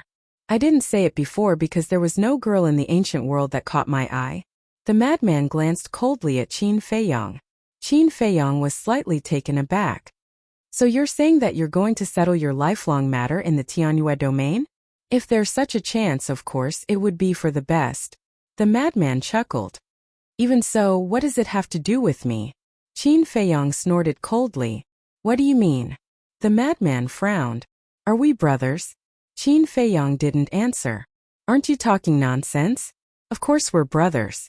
The madman stared speechlessly at Qin Feiyong. "Since we're brothers, why weren't you present when I got married?" Qin Feiyong said. The madman was stunned and smiled. "Isn't it because I'm looking for the mystery of my origin in hell? The mystery of my origin is very important.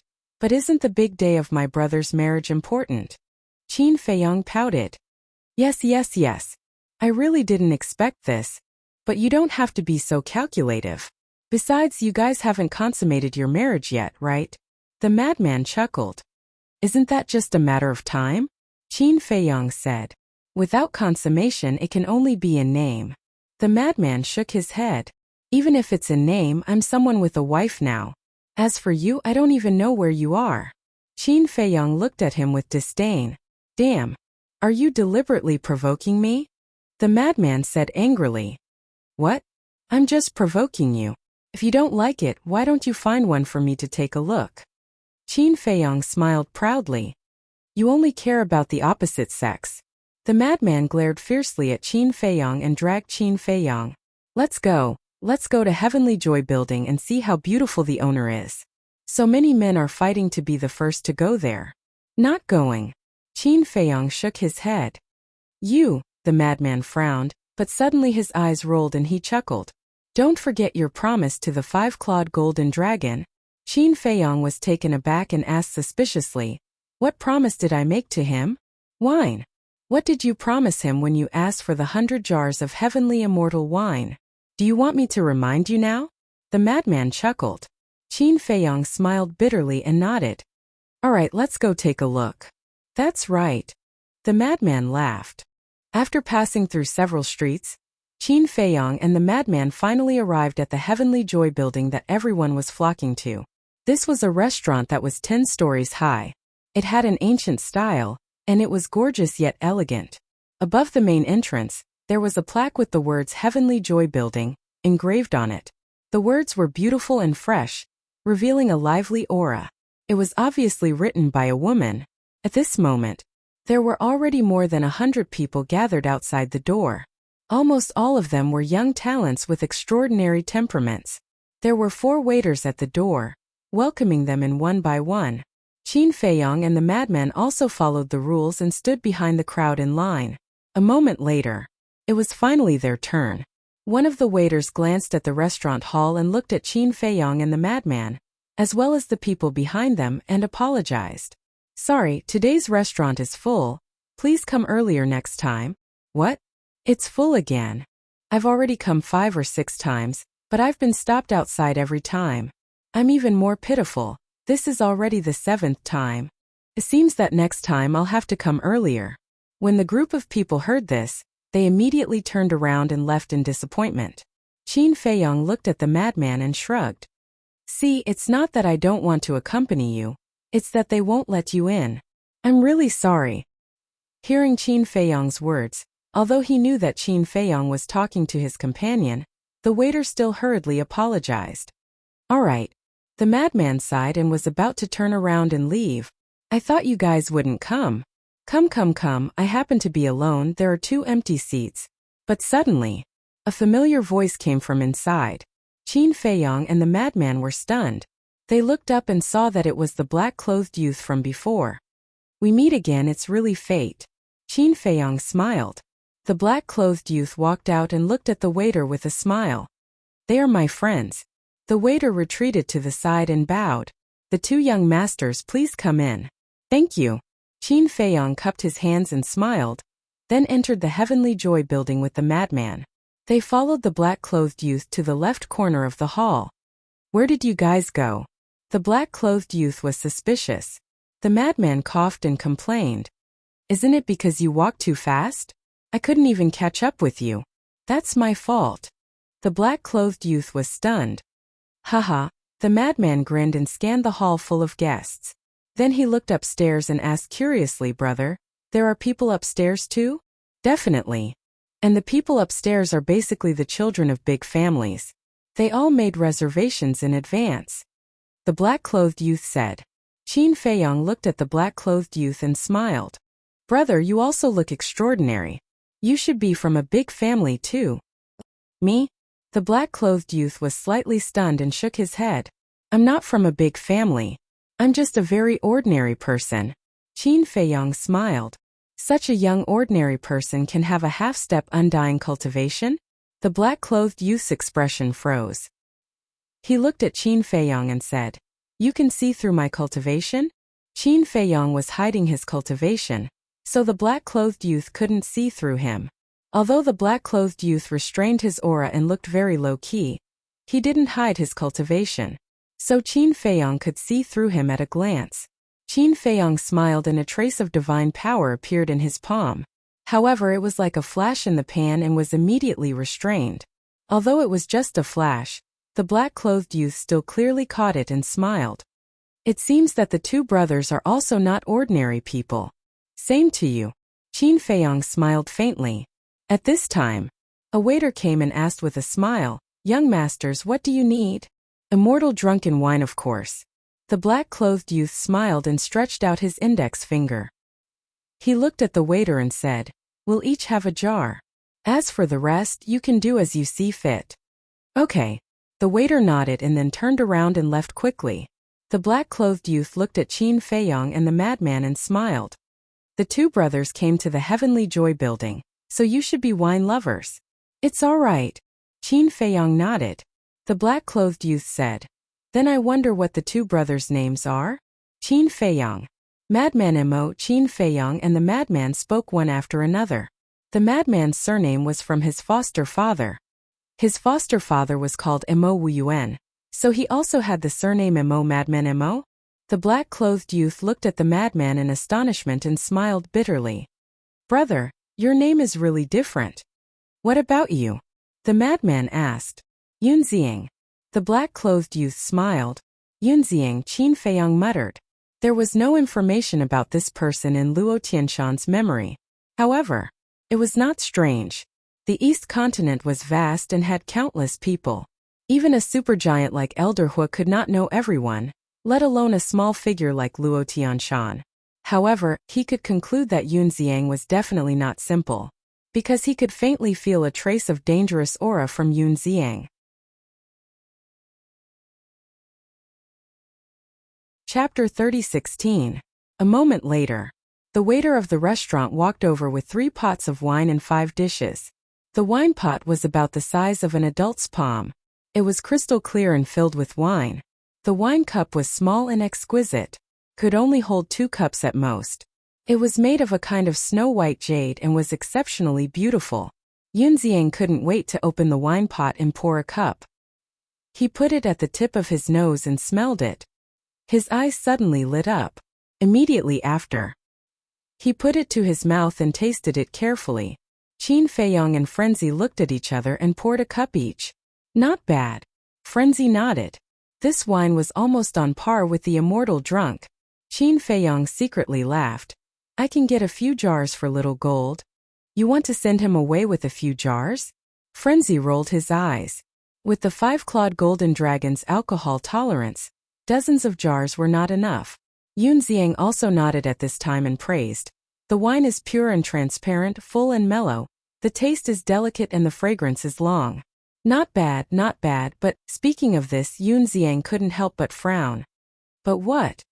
Qin Feiyong in frenzy looked at him suspiciously. Yun Xiang said, "The only flaw is that there seems to be a little bitterness in it." Bitterness? Qin Feiyong and frenzy were slightly stunned. Why didn't they taste it? So the two tasted it again and still didn't find the so-called bitterness. Looking at the puzzled faces of Qin Feiyong and frenzy, Yun Xiang smiled and said, "The two of you are obviously not wine lovers." "Why do you say so?" Qin Feiyong was curious. "Wine is the same as people. What is tasted is not the wine, but the inside hidden inside. This wine, if classified according to grade, can be considered a top-grade wine, but it is still a long way from being a divine wine. And in this wine there is a bitterness that ordinary people can't taste. If I'm not wrong, this is tears," Yun Xiang said. "Tears?" Qin Feiyong and frenzy looked at each other. "Not bad. I think this winemaker must have accidentally shed tears when he was making wine and mixed them with the wine. Furthermore, this winemaker is someone with a story." She felt very helpless and sad. Thus, there was a trace of bitterness in her tears. Yun Xiang smiled faintly. "You can taste so much from wine?" Qin Feiyong was surprised. "Of course. Tasting wine is also tasting people. There's a saying that goes, one's character is judged by one's drunkenness." Yun Xiang smiled. Qin Feiyong smiled in admiration. "Brother Yun's understanding of wine is truly beyond my reach. You flatter me. Wine is indeed a very wonderful thing. It also has its own culture, but you must not drink too much." Yun Xiang smiled. Frenzy didn't know, but Qin Feiyong really didn't understand. Because he didn't like to drink, he didn't know the so-called wine culture, and he didn't know what wine tasting was like tasting people. But when it came to drinking tea, he had his own insights. Humans. Everyone had their own hobbies and couldn't be forced. At this time, a few young men at the next table pulled a passing waiter and asked, "Where's your floor master?" "Yes. We've almost finished drinking this wine. Why haven't we seen your floor master appear yet? Hurry up and ask her to come out and play a song for us to liven things up." A few young men at another table followed suit. Looking at them, their eyes were full of expectation. I'm sorry, the floor master has something to do today and will come out later." The waiter smiled apologetically. "Something to do? This is your fault. Since you have something to do, you should say it earlier. Aren't you making us wait?" As soon as the waiter's words came out, it immediately aroused the dissatisfaction of many people. Sorry, it's our Tianyue floor's fault. Please calm down, everyone, the floor master will come out soon."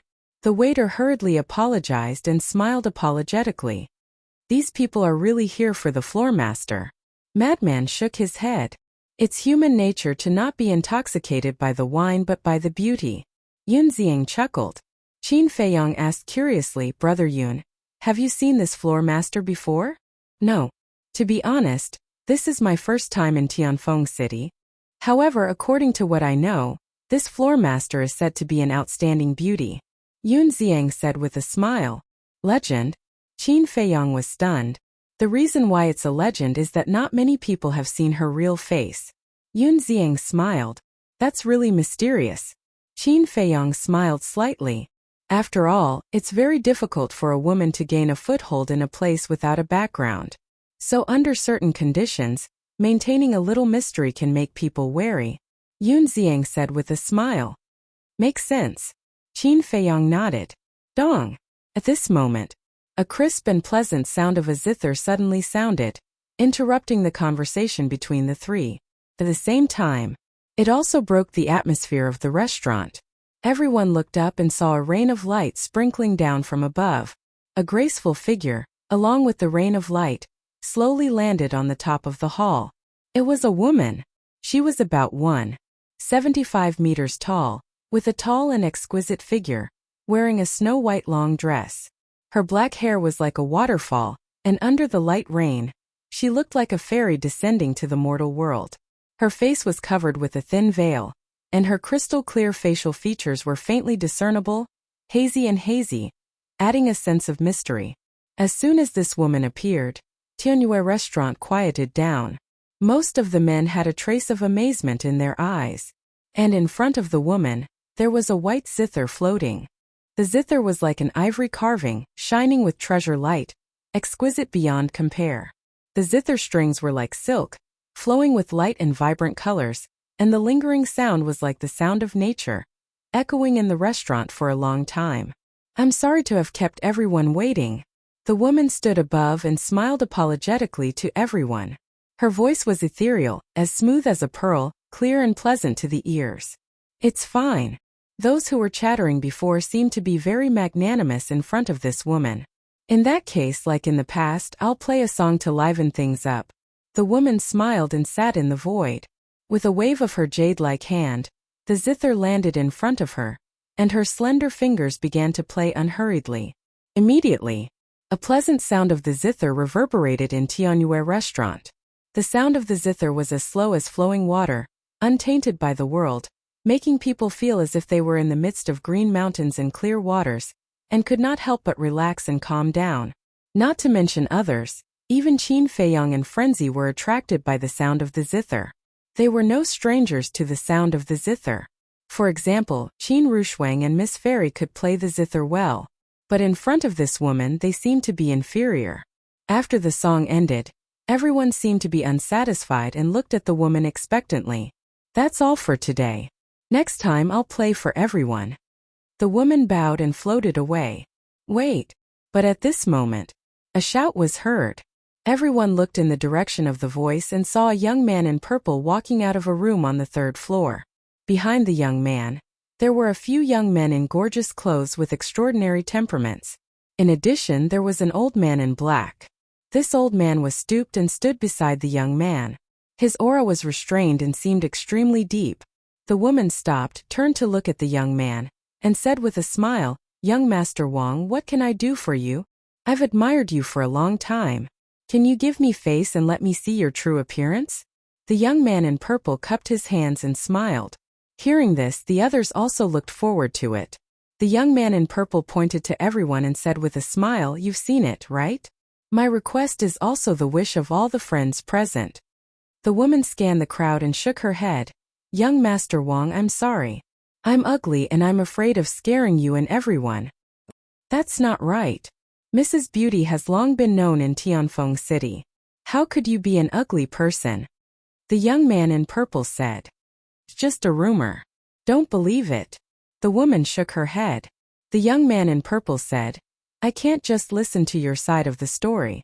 Whether I'm ugly or not, I'll only know after I see it." "Young Master Wang, please don't force me." The woman sighed. "Force me?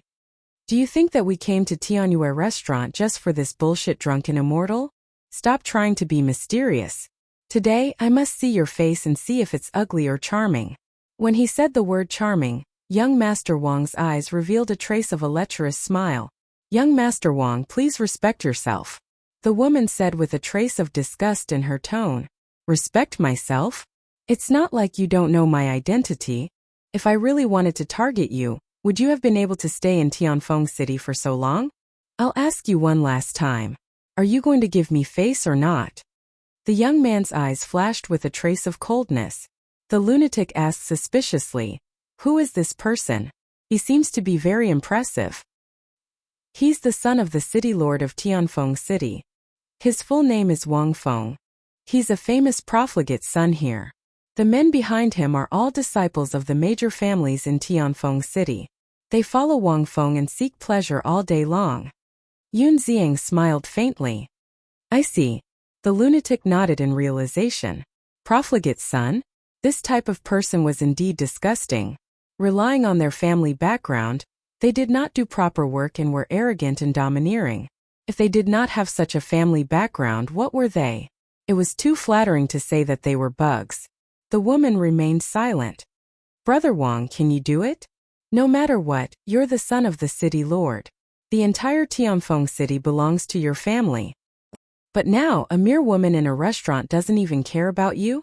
The young men behind Wang Feng could not help but jeer. Wang Feng's face turned cold and instantly felt embarrassed. He stared at the woman and smiled sinisterly. "It seems like you don't intend to give me face." "Young Master Wang." The woman wanted to say something. "Shut up." Wang Feng raised his hand and interrupted the woman. Do you know the consequences of angering me? As Wang Feng's words left his mouth, the old man in black, who had been standing silently beside Wang Feng, took a step forward. His restrained aura surged out. Perfection Undying Realm. Chapter 30:17. Grand Perfection Undead Stage. Yun Xiang's pupils constricted as he transmitted his voice. Brothers, prepare to retreat. Retreat? Frenzy looked at Yun Xiang in shock. We can't afford to offend the people from the City Lord Mansion. Besides, this Tianhua restaurant has nothing to do with us. There's no need to get into trouble. Yun Xiang secretly said. Are you still a man? A woman being bullied, can you just sit back and watch? What is the City Lord Mansion? I hate this kind of playboy the most. Frenzy snorted. As the foster son of Mo Yuan and the grandson of the Great Elder, he also had the capital to be a playboy. But was he like that? No. For example, Qin Feiyang, as the son of the great Qin Emperor, actually had the capital to be a playboy. But did he? Not at all. For a person, family background wasn't very important. What was important was one's character. Don't think about relying on your family. You have to rely on yourself. Looking at the woman again. Seeing the old man in black make a move, the woman's face changed as she hurriedly called out, Young Master Wang. But Wang Feng didn't give the woman a chance to speak and shouted, Tear off her veil for this young master. Shua. The old man in black suddenly took a step forward and landed in front of the veil. His dark eyes were like a pair of eagle eyes, emitting a sharp light. The woman panicked. But at this moment, a figure suddenly appeared in front of the woman. Yun Xiang was stunned. Qin Feiyang's mouth twitched slightly. That's right. The person who appeared in front of the woman was Frenzy. This fellow really abhorred evil as if it were an enemy. However, he was powerless to stop what Frenzy wanted to do, because Frenzy's character was like this. Once he was serious, even if the emperor came down, it would be useless. And, at the same time, the others were also slightly stunned. Facing Wang Feng, there was actually someone who dared to come out and help? Was he stupid? Is the City Lord Mansion someone you can offend?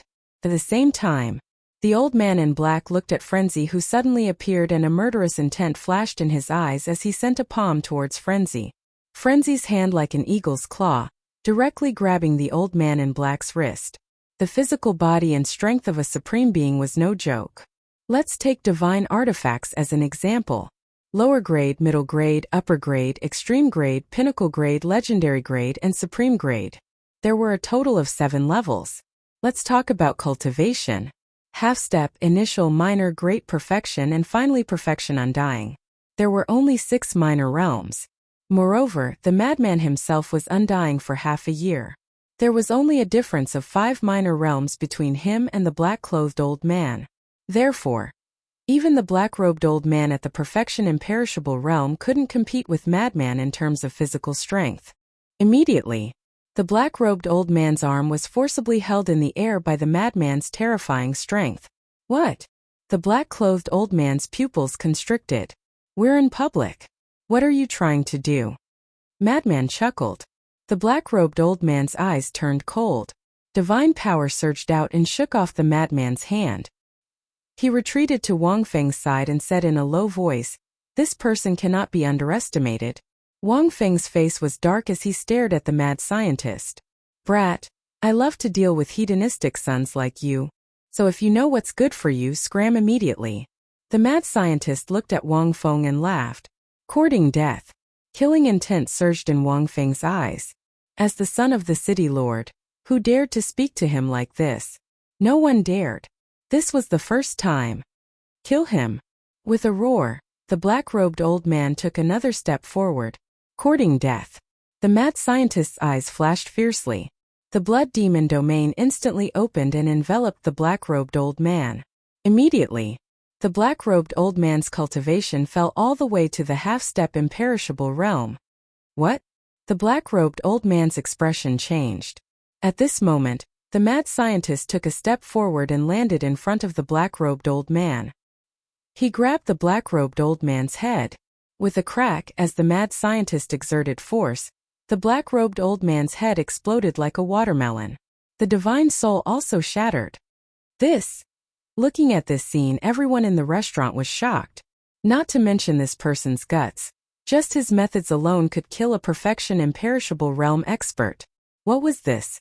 Everyone looked at the blood demon domain in shock. It could actually deprive the opponent of 5 minor realms of cultivation? Powerful. Somewhere in the void, an old man with fiery red hair was hidden. Looking at the mad scientist's performance, there was a trace of shock in his eyes.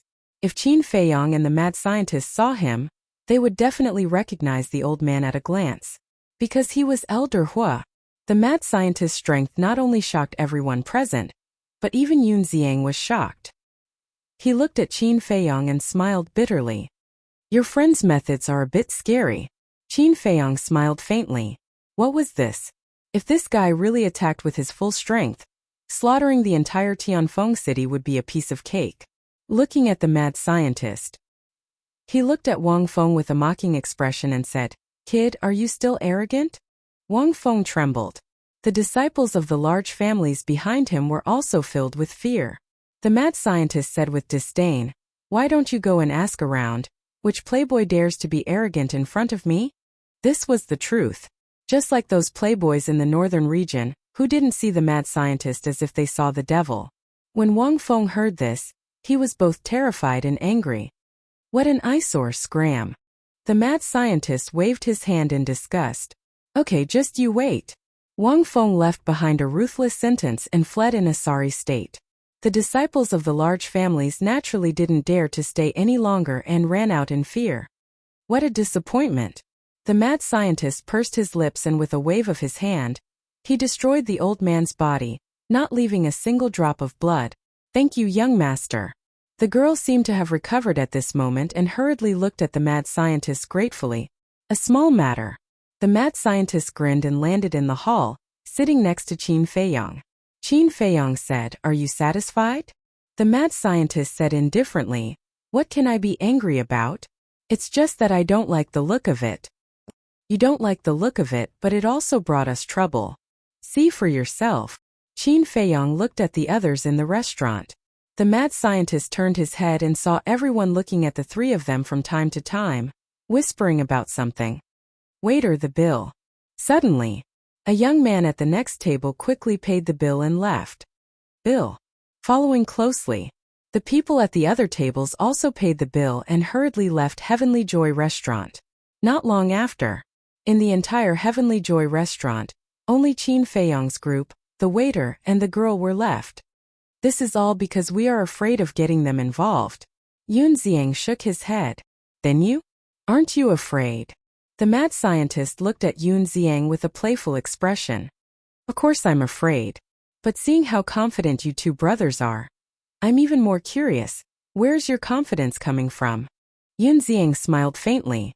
The mad scientist's eyes flashed and he said meaningfully, It's not that we have confidence, it's you. What confidence can I have? If I really had confidence, I wouldn't have said to retreat before. Yun Ziang waved his hand. This time, accompanied by a burst of fragrance, the girl landed in front of the three of them and apologized. I'm sorry for implicating the three young masters. It's fine. But if you really want to thank us, why don't you play another song for us? Yun Ziang smiled. Cough cough. Brother Yun, it doesn't seem like you're the one who helped us. Qin Feiyong coughed dryly. Yun Ziang smiled awkwardly and then said, It's fate that we met. What's there to distinguish between us? Miss, don't you think so? The girl looked at the three of them helplessly and sighed. The city lord's mansion can't afford to offend them. The three of you should leave quickly. If there's a chance in the future, I'll play a song for the three of you alone. Don't. There's no time like the present, let's do it now. Yun Ziang said. Qin Feiyong and the mad scientist looked at each other. It seemed that this person was also someone who wasn't afraid of anything.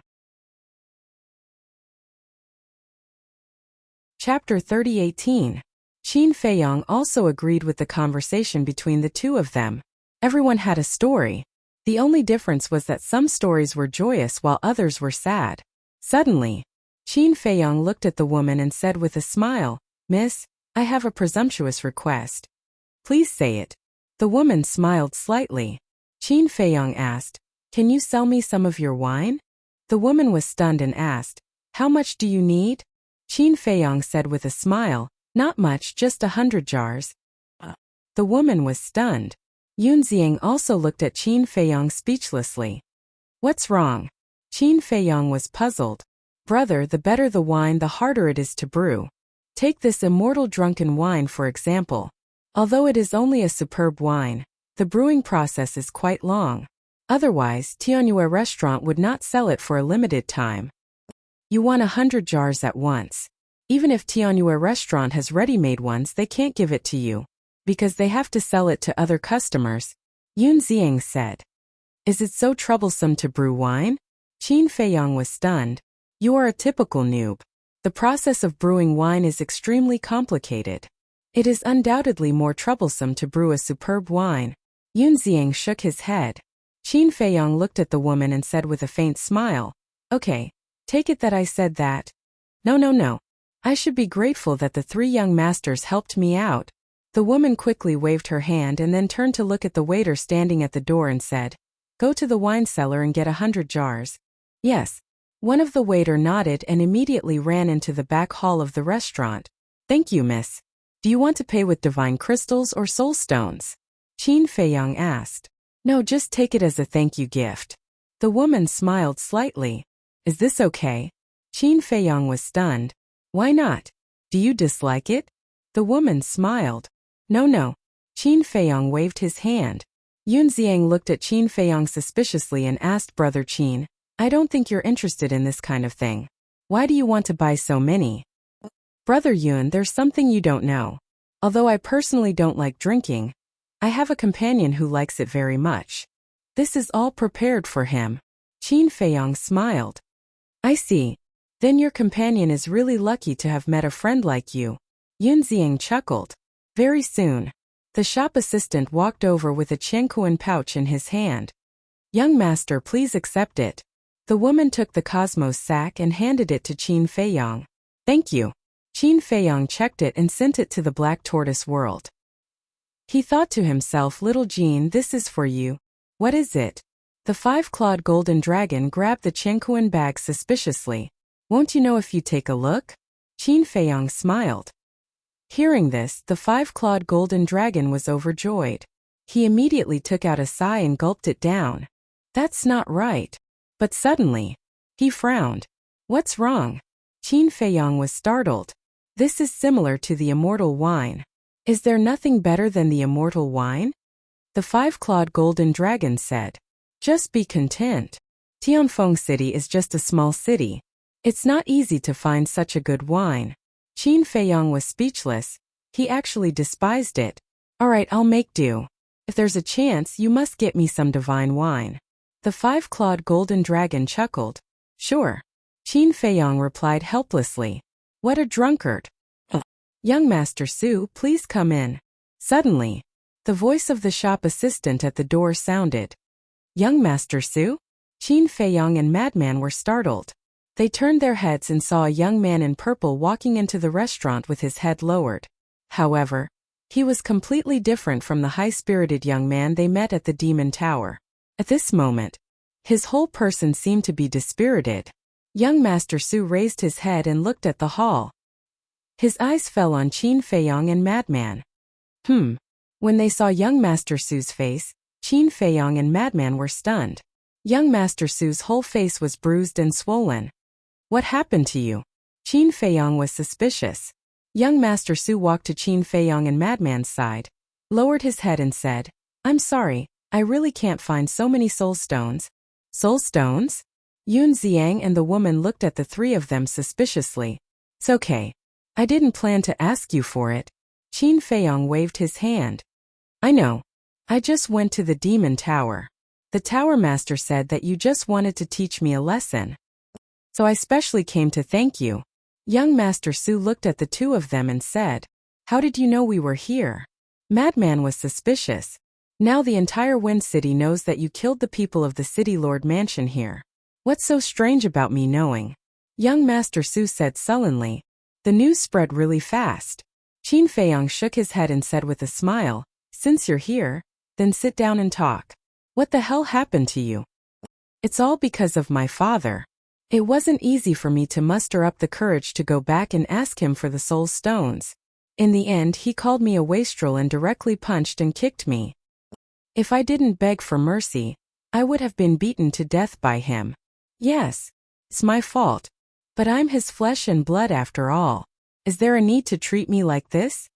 My big brother, who is the young master of our Sioux family, has caused no less trouble than me. But I've never seen my father punish him, not even scold him. I really wonder if I'm his biological son. Young Master Sioux was getting angrier and angrier. In the end, he almost jumped up. Calm down, calm down. The house leader has already told me about your situation. This kind of thing is very common in big families. What you need to do now is not to be discouraged, nor to complain, but to work hard to prove to them that you're not worse than your big brother. Qin Feiyong smiled faintly. I know, that's why I'm working so hard to refine pills. That's why I want to enter the demon palace.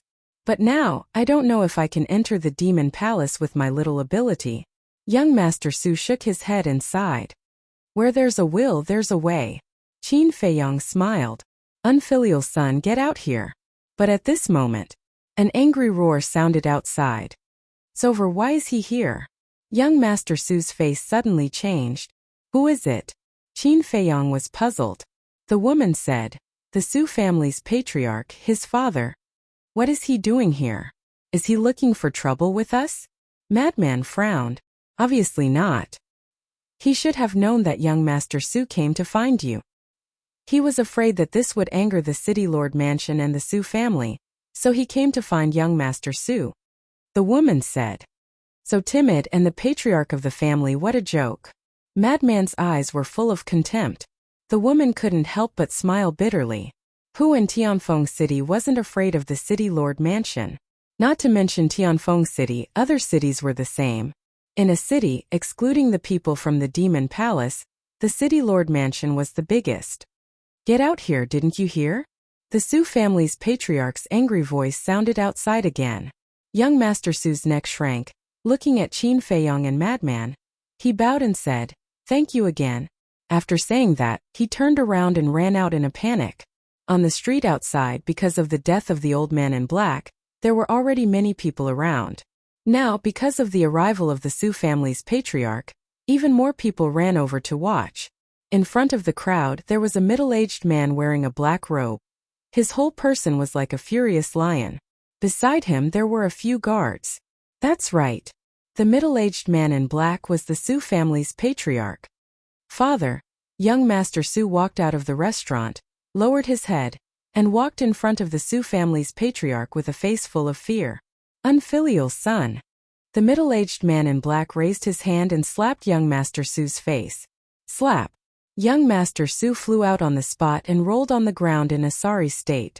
Do you know that they killed the City Lord Mansion's people and actually came to find them? Are you trying to kill our Su family? What an evil beast, see if I don't beat him to death. The middle-aged man in black was burning with anger, and he went forward to punch and kick him. Although the surrounding people showed sympathy, no one went forward to stop him, as if they were already used to it. Young Master Su roared, Father, I just came to thank them. Thank them? They tricked you, and you still come to thank them. I think you're not only a waste but also a fool with no intelligence, idiot. The Su family's patriarch was even more annoyed. They're not like that, and they didn't ask me for more soul stones. Young Master Su roared hysterically. The Su family's patriarch was stunned, stopped the movement of his hand, and said in surprise, they didn't ask you for more soul stones? Yes. Young Master Su nodded. They don't even want soul stones, are these too stupid? The Su family's patriarch glanced at the restaurant, thought for a while and coldly snorted, even so, you shouldn't have come to find them. Do you believe that I won't expel you from the Su family now? Young Master Su's eyes trembled. Even a vicious tiger won't eat its cubs. I've never seen a father who treats his own son like this. In my opinion, if he is really expelled from the Su family by you, it will be a good thing for him. At this moment, Qin Feiyong and Madman walked out, looked at the injured young Master Su, then looked at the Su family's patriarch and said lightly, Originally, this was a family matter of the Su family. He didn't want to interfere, but this person was too much. Beating him in the street. He didn't give his son any face at all. In the future, how can young Master Su stay in Wind City? I'm afraid that when he sees people, he will have to lower his head in inferiority. The Su family's patriarch raised his head and looked at Qin Feiyong and Madman, his eyebrows slightly raised, and asked, "You two are the two who tricked this unfilial son?" "Yes." Qin Feiyong nodded. "You guys really have guts. Although this unfilial son is a good-for-nothing, he is still a member of my Su family. You actually dare to scheme against him." A cold light flashed in the Su family's patriarch's eyes. "You also know that he is a member of your Su family? You beat him in the street like this. Aren't you slapping your Su family's face with your own hands? Besides, he doesn't seem to have done much wrong," Qin Feiyong said lightly. The Su family's patriarch shouted, "He was cheated of so many soul stones by you. And it's not a big mistake? But we didn't ask for it, did we?" Qin Feiyong frowned. "You have to dare to ask for it." The Su family's patriarch sneered. "Qin Feiyong and Madman looked at each other. What does he mean? Does this person think that they don't want the soul stones because they are afraid of the Su family?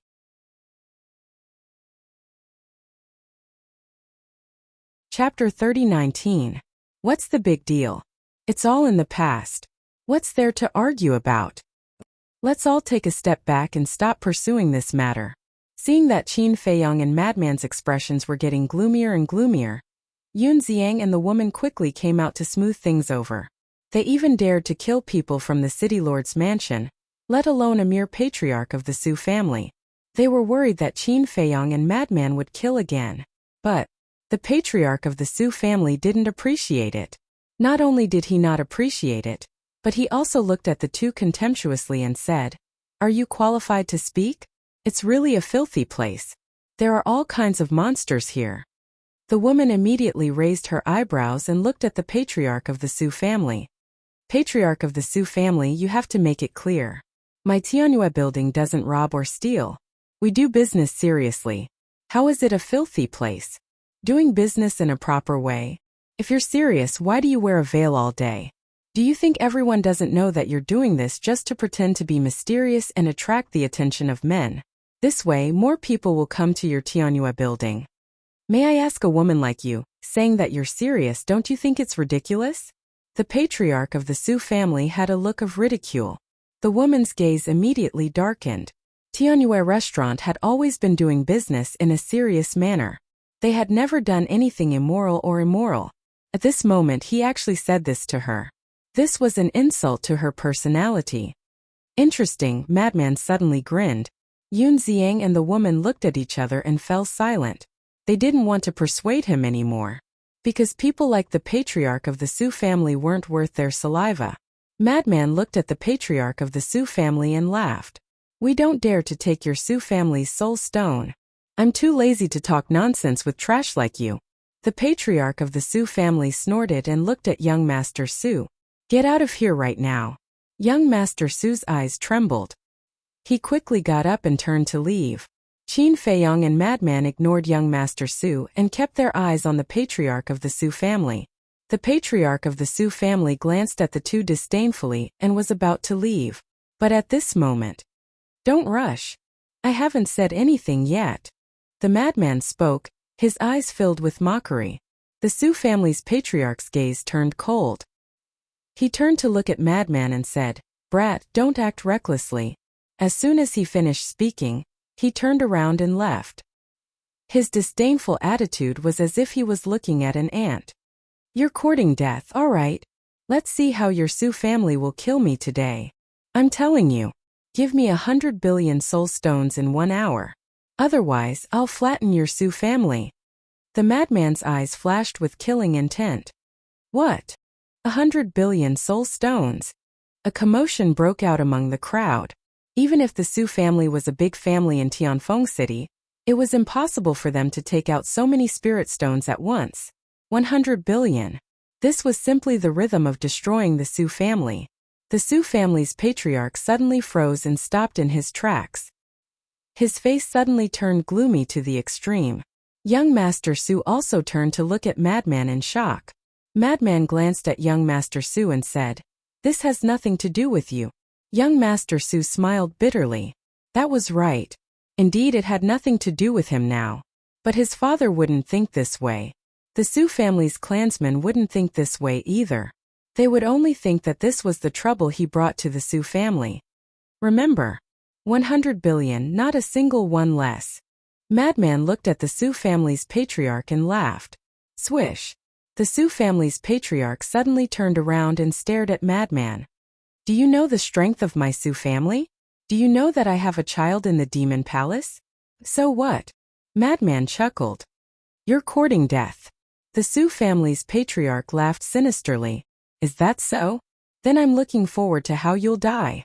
Madman smiled. Good, good, good. You're arrogant. Let's see how long you can be arrogant for.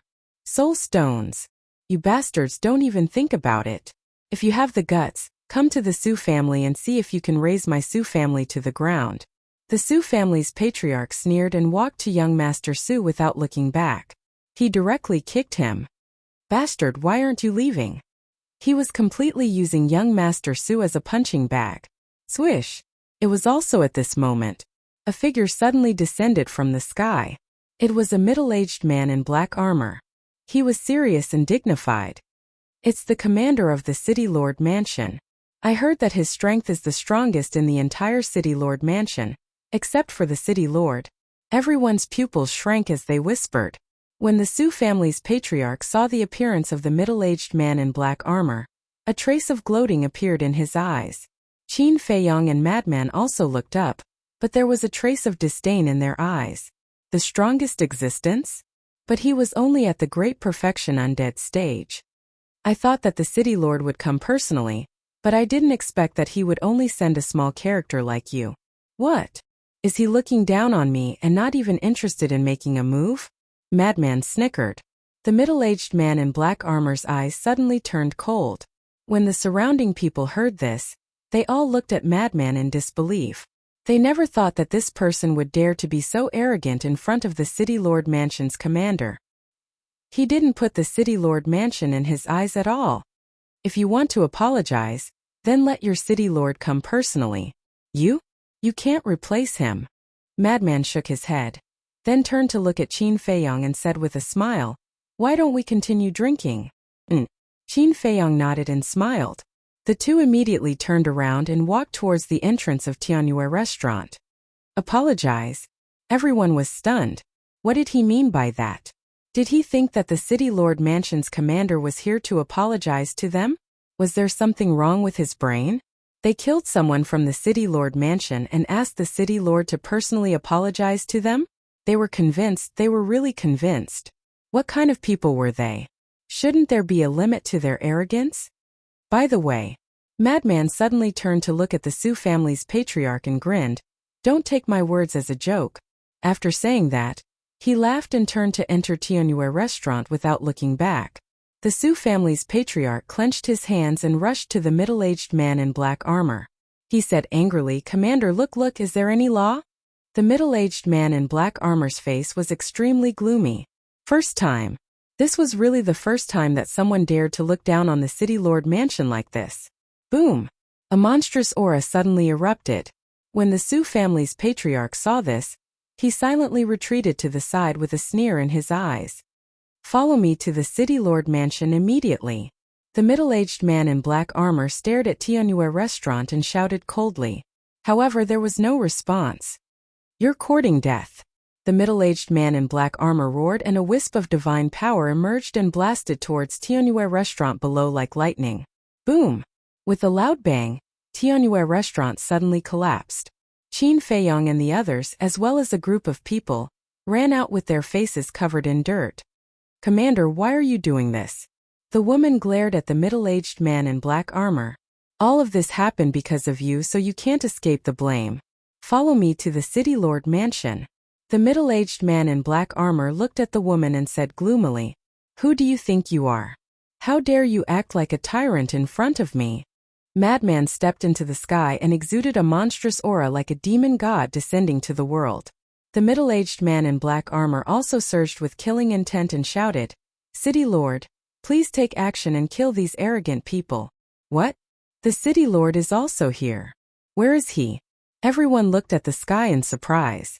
However, Madman turned a deaf ear and slapped at the middle-aged man in black armor. The middle-aged man in black armor smiled disdainfully and used an auxiliary divine art to retreat like lightning. Boom! At the same time, a terrifying divine might appeared and surged towards Madman from all directions. Following closely, a middle-aged man appeared out of thin air in the sky. He was about 1.8 meters tall and had a thin body. His cold face was filled with an intimidating majesty. His aura was like the ocean and unfathomable. It's the City Lord. Greetings, City Lord. Everyone present bowed and saluted. City Lord? Qin Feiyong and Madman sized up the middle-aged man. This was the City Lord of Tianfeng City? Half-step sovereign realm? The middle-aged man stood in the sky like a god and the world trembled. Divine power enveloped Madman. Madman was immediately imprisoned in the void and couldn't move. I thought it was some important figure who dared to act recklessly in my Tianfeng city. So it's just a few unknown clowns. The middle-aged man said coldly and pointed at Madman. A wisp of divine power appeared and shot towards Madman's forehead with an apocalyptic aura. You're a half-step sovereign? Madman immediately turned pale with fright. That's right. The middle-aged man nodded. Half-step sovereign. Qin Feiyong glanced at Yun Xiang with a trace of fear on his face. Brother Yun, I didn't expect the city lord of Tianfeng City to be so strong. Yeah. Yun Xiang nodded. Madman roared anxiously, what are you thinking? Come and save me. Yun Xiang looked at Qin Feiyong and said, Brother Qin, go and help. The other party is a half-step sovereign. How can I help? Qin Feiyong roared. Yun Xiang was stunned and said, I don't believe that you only have this little ability. What a joke. The other party is a half-step sovereign, but I can't abandon my brother. Qin Feiyong's face was filled with fear as he charged forward. However, when he arrived in front of Madman, he was also restrained by the city lord's aura. Seeing this, the woman hurriedly said, Young Master Yun, think of something, or they will definitely die. Yun Xiang couldn't help but frown. These two really only have this little ability? In the blink of an eye, the city lord's divine power had already arrived and a fatal danger enveloped Qin Feiyong and Madman. Not far away, the Su family patriarch sneered. With this little ability, they dared to act presumptuously in Tianfeng City? They really overestimated themselves. Seeing the divine power crazily charging over, Madman said angrily, This Yun Xiang can really keep his composure. Maybe we're thinking too much. He doesn't have the ability to fight against a half-step sovereign. Qin Feiyong transmitted. That's right. They were actually using this opportunity to probe Yun Xiang's strength. As for the city lord, this half-step sovereign, they really didn't put him in their eyes. However, Yun Xiang didn't seem to have any intention of making a move.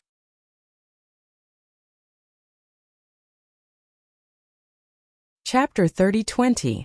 Then let's fight back. The madman's eyes flashed with killing intent.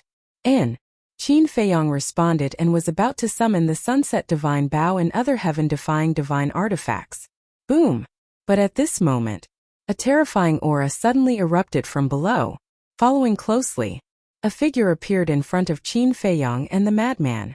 Who else could it be but Yun Xiang? Qin Feiyong and the madman looked at Yun Xiang's back in surprise. Since we are friends, I naturally can't leave you in the lurch. Yun Xiang smiled without turning his head. Accompanied by a loud clang, a black dagger suddenly appeared in front of Yun Xiang.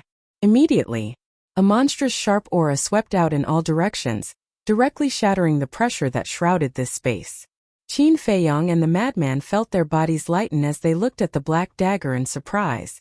The dagger was only about a foot long and was completely black, flickering with a dazzling divine light. This is a heaven-defying divine artifact? Qin Feiyong and the madman looked at each other. There was also a trace of surprise in the city lord's eyes, but then it was filled with disdain.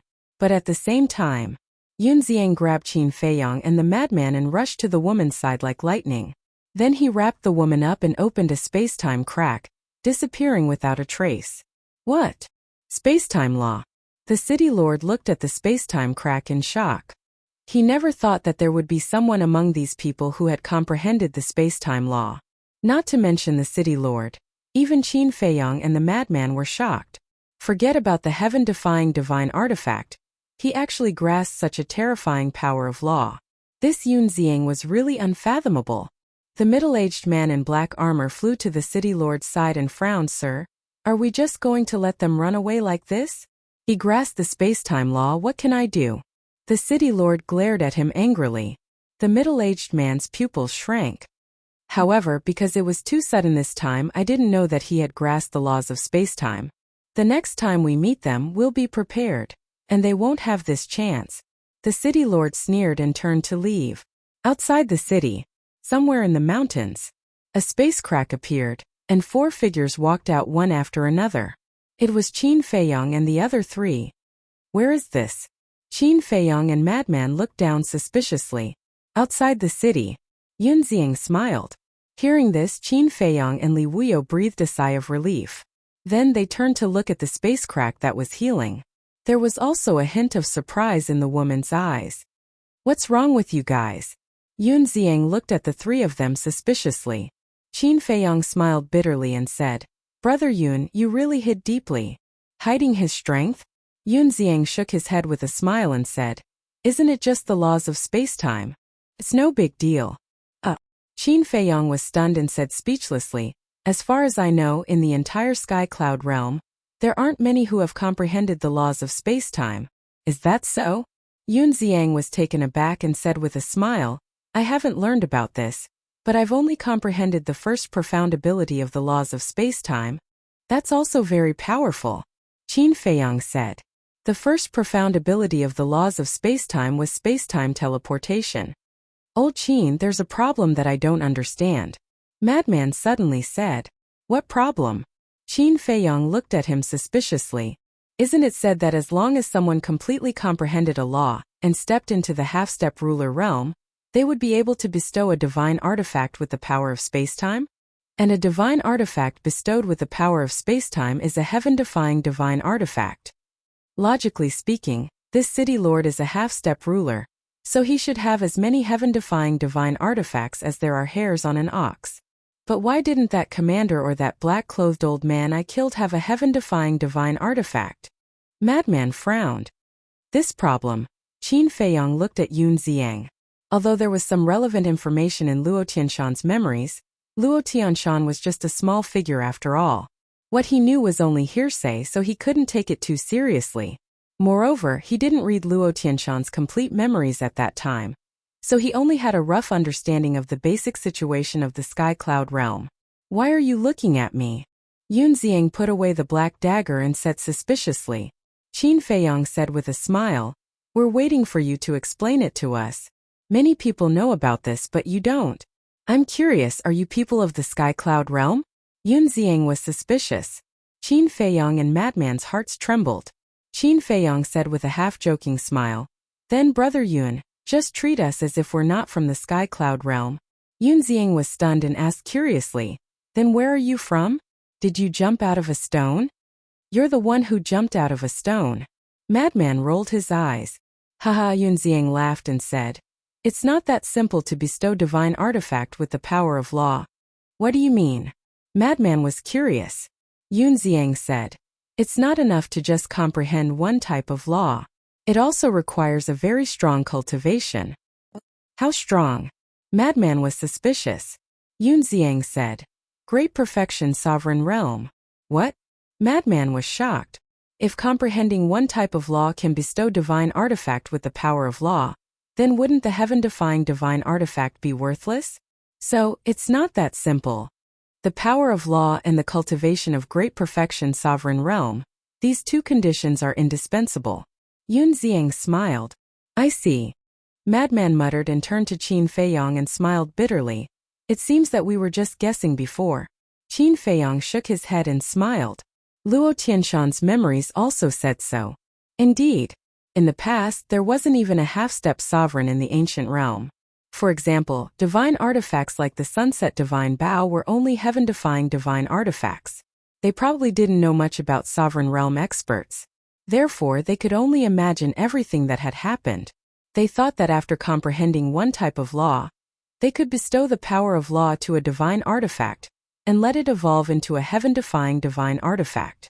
But in reality, this wasn't the case. Even revered dragon probably didn't know about this. Even if she knew about it from Ice Dragon, she wouldn't tell others the truth. After all, in the ancient realm, sovereign realm existences were legends. Indeed, it was true to the old saying, only when you truly came into contact with it would you know the hidden truth. However, although half-step sovereigns can't bestow the power of law, their strength is comparable to ordinary, heaven-defying divine artifacts. Even some heaven-defying divine artifacts might not be a match for them. That's why I took you and fled. Firstly, I wasn't confident. Secondly, I didn't want to bring disaster to Wind City and those innocent people. Yunxiang smiled. Qin Feiyong and Madman nodded. This was the truth. If they really fought in Wind City, the entire city would probably be affected. Then the Demon Palace, Blood Palace, Sky Palace, and Divine Palace should have peak sovereign realm experts, right? Then the 4 superpowers should have an uncountable number of heaven-defying divine artifacts, right? Madman asked suspiciously. Yunxiang nodded and smiled. Of course the 4 superpowers have a lot of heaven-defying divine artifacts, but you'll have to ask them to know how many they have. Madman asked suspiciously. Then tell me, how can a heaven-defying divine artifact evolve into a sovereign weapon? Qin Feiyong was also stunned. This wasn't in Luo Qianshan's memories at all because he wasn't qualified to come into contact with these things. Evolve into a sovereign weapon? Yunxiang was slightly taken aback and shook his head. How would I know about this? But I've heard some rumors. It's fine, tell me. Madman said. In his and Qin Feiyong's understanding, only after fusing with a world could a sovereign weapon evolve into a sovereign weapon. Just like the ancient castle fusing with the Black Tortoise world. After the ancient castle fused with the Black Tortoise world, it quickly evolved into a sovereign weapon. This was something that could be confirmed, because they saw it with their own eyes. But they didn't know if there was any other way to evolve a divine artifact into a sovereign weapon, other than fusing with the world. Yunxiang pondered for a while and smiled. There are rumors that a divine artifact can quickly evolve into a sovereign weapon after fusing with a world, but this is almost impossible. Why? Madman was stunned. Why else? Think about it. Other than the creator of this world, who else can own a world? Yunxiang said. That's not necessarily true. The madman smiled meaningfully. The person standing next to him had an independent world. Hearing this, Yunxiang looked at Madman in surprise.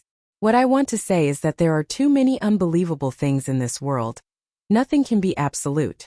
Maybe someone will be lucky enough to obtain a world. Madman smiled. Then this luck is heaven-defying. Yunxiang smiled. Madman asked, then, other than fusing with a world, is there any other way? I heard there is. Yunxiang nodded. What way? Qin Feiyong and Madman looked at each other and looked at Yunxiang expectantly. Yunxiang said, seize the fortune of heaven and earth and absorb the world's origin energy. Qin Feiyong and Madman were stunned. That was possible? But why did Little Naughty and the Sunset Divine Bao say that absorbing origin energy can only make the heaven-defying divine weapon a little stronger and can't evolve into a dominator divine weapon? Could it be that they didn't tell the truth? Or even they didn't know and just guessed it out of thin air? It is said that this origin energy is everywhere. For example, the essence energy of heaven and earth, battle chi, law force, and divine force are all formed from the origin energy. The origin energy is also the strongest energy in the world. The law force is very strong, but the origin energy is many times more terrifying than the law force. So, it is said that as long as a heaven-defying divine weapon is endowed with the law force, it can evolve into a dominator divine weapon. Remember, it's possible, not absolute. And the evolution process is also very slow. Tens of billions of years or even hundreds of billions of years it might not succeed. Of course, if you can directly absorb the origin energy, the evolution speed will be much faster and the success rate will be higher. Yunxiang said. Madman nodded in realization and said, just now, I heard you say ordinary heaven-defying divine weapons. Could it be that these heaven-defying divine weapons also have grades? Yunxiang was stunned. You don't even know this? Can't this old man come from the countryside? Madman joked. Okay. Yun Ziang nodded helplessly. Shouldn't he have the attitude of asking for advice? His tone sounded as if he owed him something.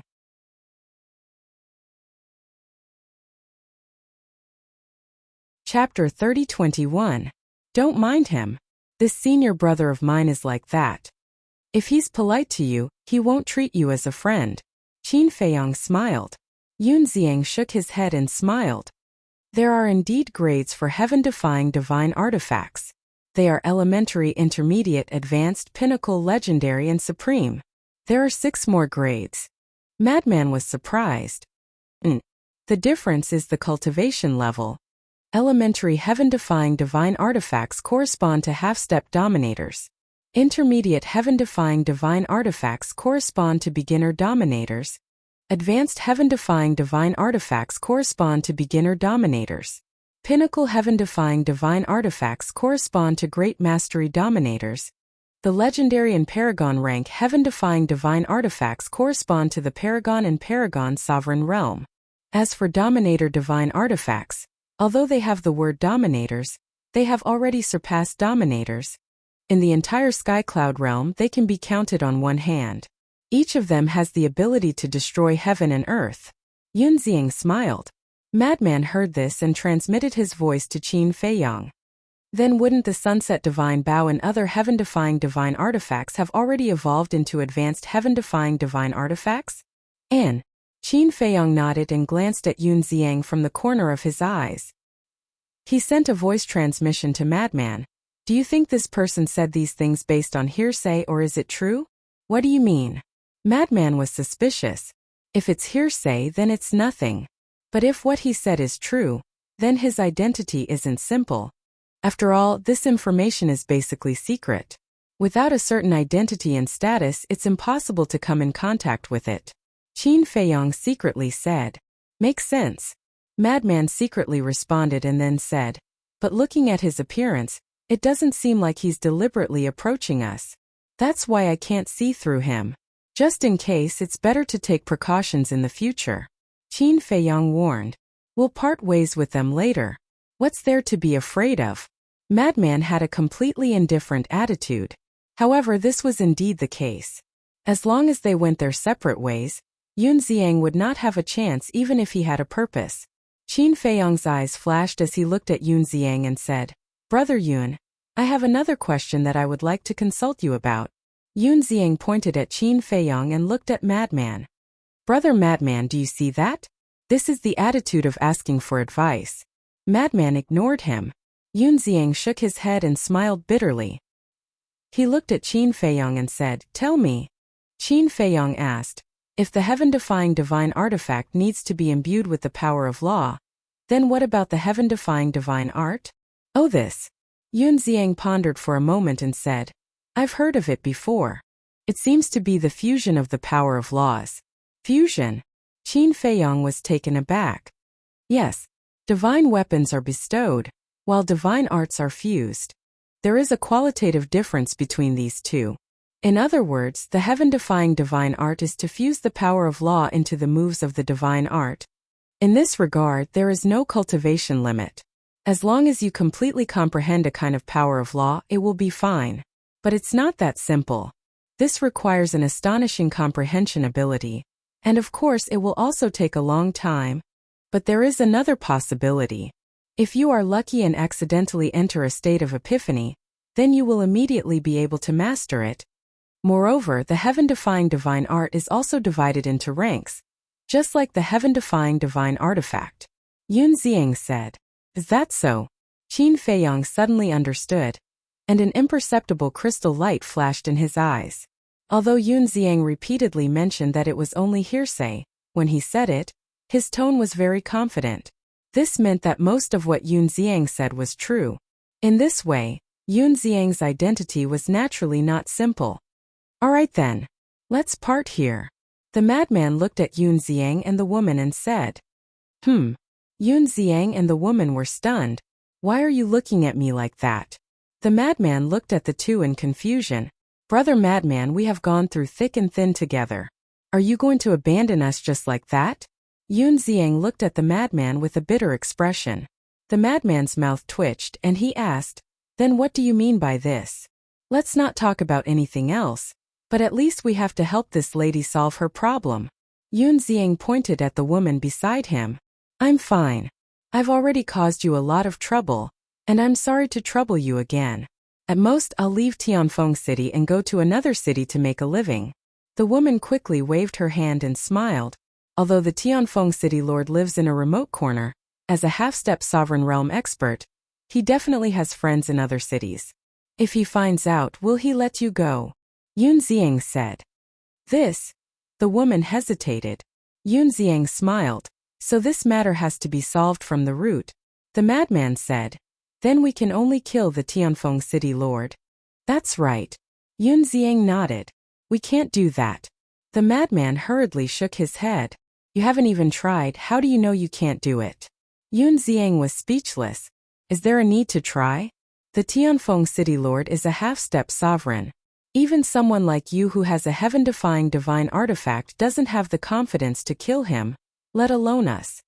The madman curled his lips and suddenly asked, "What grade is your heaven-defying divine artifact?" "Low grade, the most ordinary grade," Yun Xiang said. "Then there's the problem. If you're mid-grade or high grade, we can try," the madman said. "But," Yun Xiang frowned. "Stop." The madman raised his hand to stop her. "Fate ends here, we'll meet again." Then she pulled Qin Feiyong and left like a bolt of lightning. This. Yun Xiang was stunned and couldn't come back to his senses for a long time. The woman smiled. "Big brother Yun, it's fine. I'm alone, I can go anywhere. There's no need to risk your life for me." "How can I do that? I'm a man, how can I leave a woman like you?" Yun Xiang shook his head. "This." The woman hesitated and bowed. "Then I'll thank Big brother Yun. No need to be so polite. Since we've met, it means we're fated. It's not about helping each other, it's about taking care of each other." Yun Xiang smiled faintly. He then looked in the direction Qin Feiyong and the other man had disappeared. He shook his head and said, "I really misjudged them this time. I originally thought that they were two decent people, but I didn't expect. They weren't wrong. After all, they had to face the city governor of Skywind City, so it's understandable. Not to mention that we've only met by chance, and there's no relationship between us. It's already very generous of them to help me once in Heavenly Joy Pavilion." The woman smiled. Yun Xiang shook his head and said, "Now that you've said that, it makes me seem narrow-minded. I didn't mean that. Big brother Yun, please don't misunderstand." The woman hurriedly waved her hand. "I'm just joking." Yun Xiang grinned and pondered deeply for a moment before he said, "I'm quite familiar with Ocean of Cloud City. Why don't I take you there?" Ocean of Cloud City. The woman was instantly shocked. That's one of the largest cities in the Eastern continent. I heard that the city governor of Ocean of Cloud City is even a terrifying existence at the perfect sovereign realm. No matter how strong the city governor is, it has nothing to do with us. We're there to make a living. Yun Xiang smiled. "That makes sense." The woman nodded and pondered deeply for a moment before she said, "Then all right. I'll be troubling Big brother Yun in the future." "It's fine." Yun Xiang waved his hand and activated a teleportation altar to leave. At the same time, on the other side, Madman and Qin Feiyong stood at the peak of a mountain and gazed toward Skywind City. Qin Feiyong frowned. "Senior brother Madman, isn't it a little inappropriate for us to do this?" "What's inappropriate? We're not familiar with them. Besides that, Yun Xiang really makes me feel uncomfortable. It feels like I'm being targeted by a venomous snake when I stand by his side." Madman shook his head. "You feel the same way as well?" Qin Feiyong was surprised. "Do you feel the same way?" Madman was stunned. "Yes. I sensed a dangerous aura from him when we were at Heavenly Delight Pavilion." Qin Feiyong nodded. Madman said, "Then it's definitely true. We have to stay away from him." "What's next?" Qin Feiyong asked. "Next?" Madman laughed and said, "Who are we? Those two are madmen. If they say it, they must do it." No, I'm not a madman." Qin Feiyong quickly waved his hand. "What's the difference between you and a madman like me?" Madman rolled his eyes. Qin Feiyong smiled. "Let's go, kill our way to the Su family and rob their treasury." Madman waved his hand and roared in high spirits. Qin Feiyong shook his head and laughed. It seemed that the fate of the Su family was destined. By the way, do you know where the Su family is? Madman asked. I know, it's in Luo Tianshan's memory. Qin Feiyong nodded. Then let's kill our way there. Madman chuckled. The Su family. This luxurious mansion was located in the center of the eastern part of Skywind City. Inside the mansion, the palace was majestic and grand. Could be said that, whether it was the scale or luxury of the Su family, it was not inferior to the imperial palace. In a certain hall. Bastard, I really regret giving birth to you. If I knew you were so useless, I would have strangled you to death. The Su family's patriarch sat on the throne above and roared angrily. Below, young Master Su knelt on the ground, trembling. There were many maids and guards outside the door. Looking at the embarrassed young Master Su, not only did they not have the slightest sympathy, but they all had a face of ridicule. Even the servants had such an attitude. It could be seen that this young Master Su was not welcomed in the Su family. The Su family's patriarch said gloomily, Tell me the truth, did you really just go to thank them? Yes. Young Master Su nodded. Even if it's to thank them, it's absolutely not allowed. At this time, a graceful and luxurious woman walked in and looked at young Master Su with eyes full of coldness. Madam, why are you here? The Su family's patriarch greeted her. Greetings, Auntie. Young Master Su respectfully bowed. Don't call me Auntie, look at yourself, are you worthy of being my son? The woman's face was full of contempt. Hearing such sarcastic and insulting words, young Master Su's hands could not help but retract into his sleeves and tightly clenched together.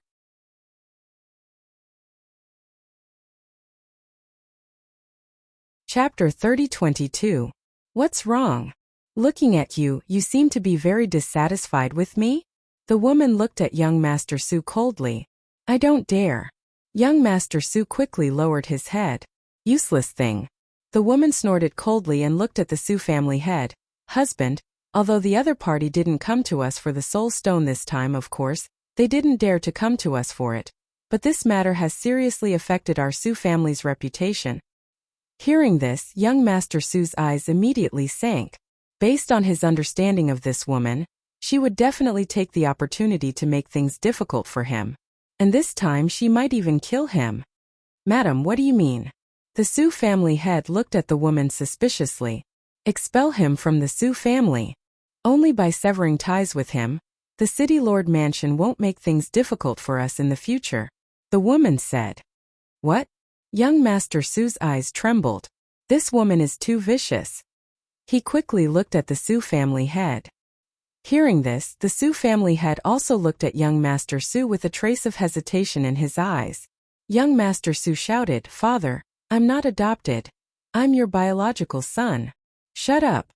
The woman suddenly shouted coldly, If you're really a member of our Su family, you won't cause us so much trouble.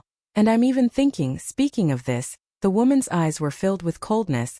What are you thinking? The Su family head asked. Husband, I think he might have deliberately gone to Tianyue building to look for those two people. The woman said. Deliberately? The Su family head was taken aback. Yes. He deliberately went to look for those two people to make everyone think that our Su family is related to them. In this way, our Su family will bear the crime of being an accomplice, and the City Lord Mansion will naturally not let us go. The woman said. No, I really didn't. I just went to thank them. Father. If I have half a lie, may the heavens strike me 5 times and I'll die a horrible death. Young Master Su hurriedly looked at the Su family head and shouted. He didn't think of this at all. He went to Tianyue building to look for Qin Feiyong and Madman purely out of gratitude. Although his talent wasn't good and he was a waste in the eyes of others, he still knew how to repay kindness. If you don't even know the basic concept of gratitude, then do you still deserve to be a human? However, the Su family did not listen to his explanation at all. Their eyes were gloomy to the extreme. He's already so scheming at such a young age. What will happen when he grows up? Husband, we can't let him off so easily this time. We must chase him out of the Su family. After all, you know the City Lord's personality. He is suspicious and vicious. Although you were there at the time and made your stand clear, he might not believe you. Even if he believes it in his heart, he will definitely be estranged from the Su family. Qin Feiyong and Madman slowly descended, and the Su family's patriarch raised his head and was shocked. He quickly jumped down from the teleportation altar and shouted, "When did you guys come?" "Not long ago. But you guys seem to be too busy and didn't notice us." Madman smiled mockingly. The surrounding guards also immediately stepped forward and surrounded the two of them. Their eyes flashed coldly. The woman glanced at Qin Feiyong and Madman, then looked at the Su family's patriarch and asked, "Is it them?" The Su family's patriarch nodded. "You guys have guts. How dare you barge into our Su family so brazenly? Don't you know that the city lord's mansion is looking for you?" The woman shouted with a stern expression. "So what?" Madman chuckled. The Su family's patriarch said in a deep voice, "What are you doing here?" "Nonsense. Of course we're here to collect the debt. Have you prepared the 100 billion soul stones?" Madman said. Courting death. The Su family's patriarch's eyes were filled with killing intent. They actually came to the Su family to ask for the 100 billion soul stones. "Two brothers, save me, I don't want to die, please." At this moment, a weak voice sounded. It was young Master Su. He heard Madman's voice clearly. As if grabbing onto a life-saving straw, he used his last bit of strength to ask Qin Feiyong and Madman for help. Madman looked at young Master Su and shook his head. "Tiske, how pitiful. Save me," young Master Su kept muttering, but his voice could no longer be heard. He really had no strength left and was extremely weak. Qin Feiyong frowned and looked at the Su family's patriarch. "He is your son after all. Is it appropriate for you to treat him like this? This is my family's matter, you don't need to worry about it. Get lost immediately." The Su family's patriarch shouted angrily. "Sure. Give us the soul stones and we will leave immediately. We won't hinder you from pleasing the city lord." Madman bared his teeth. Good, you guys have guts." The Su family's patriarch was so angry that he laughed and shouted, "Cripple them and bring them to the city lord's mansion."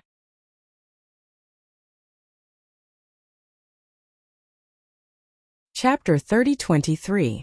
As soon as the Su family's patriarch finished speaking, a group of guards immediately rushed towards Qin Feiyong and the madman. What a bunch of reckless things! Madman's eyes flashed fiercely, and the blood demon domain instantly opened, enveloping the entire place. Immediately, everyone's cultivation began to plummet. The strength of these guards was not strong to begin with, and each of them was only at the peak 9th heaven realm.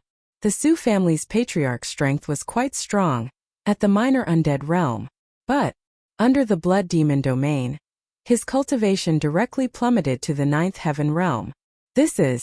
Everyone's expression suddenly changed. The woman screamed, "Go and inform the people of the city lord mansion." Noisy. Madman stepped forward and directly kicked the woman's lower abdomen. "Ah!" The woman immediately screamed and flew out. Her chi-si shattered on the spot. "Madam." The Su family's patriarch hurriedly left the dying young Master Su and ran over. "You still have the mood to care about her?" Madman laughed and landed in front of the Su family's patriarch and kicked. Ouch! The Su family's patriarch also screamed and flew out. His chi-si also destroyed on the spot. Seeing this scene, the guards and maids all turned ghastly pale. Too strong. Could it be that he dared to kill the people of the city lord mansion? At the same time, Qin Feiyong walked in front of young Master Su and looked at the injuries on his body. He couldn't help but frown, then took out a divine life pill and threw it into young Master Su's mouth. The majestic life energy immediately exploded in young Master Su's body, healing his injuries.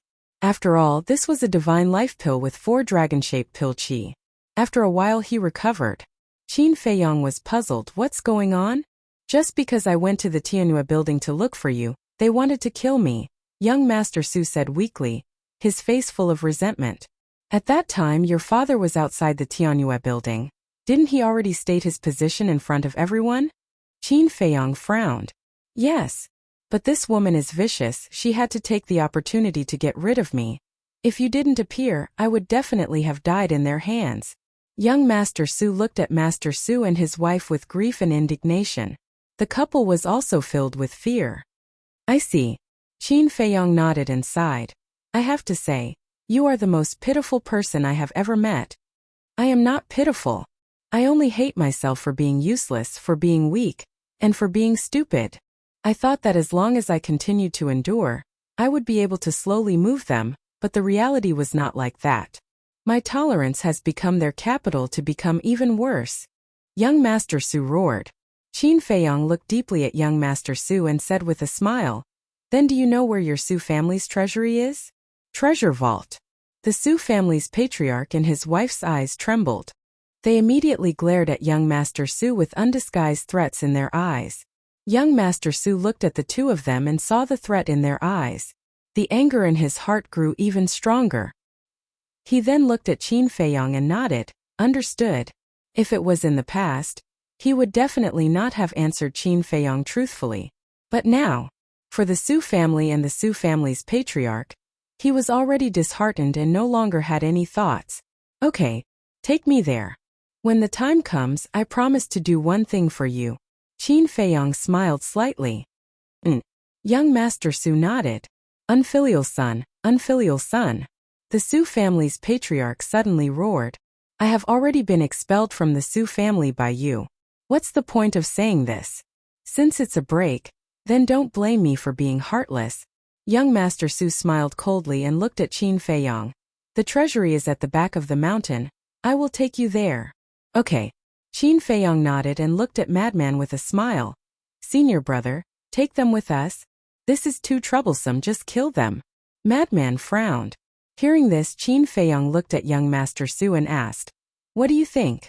The Su family's patriarch and his wife suddenly looked at young Master Su. They never thought that their life and death would fall into the hands of this evil creature. Young Master Su looked at the two with resentment in his eyes and said, Let them stay first. Okay. Qin Feiyong nodded.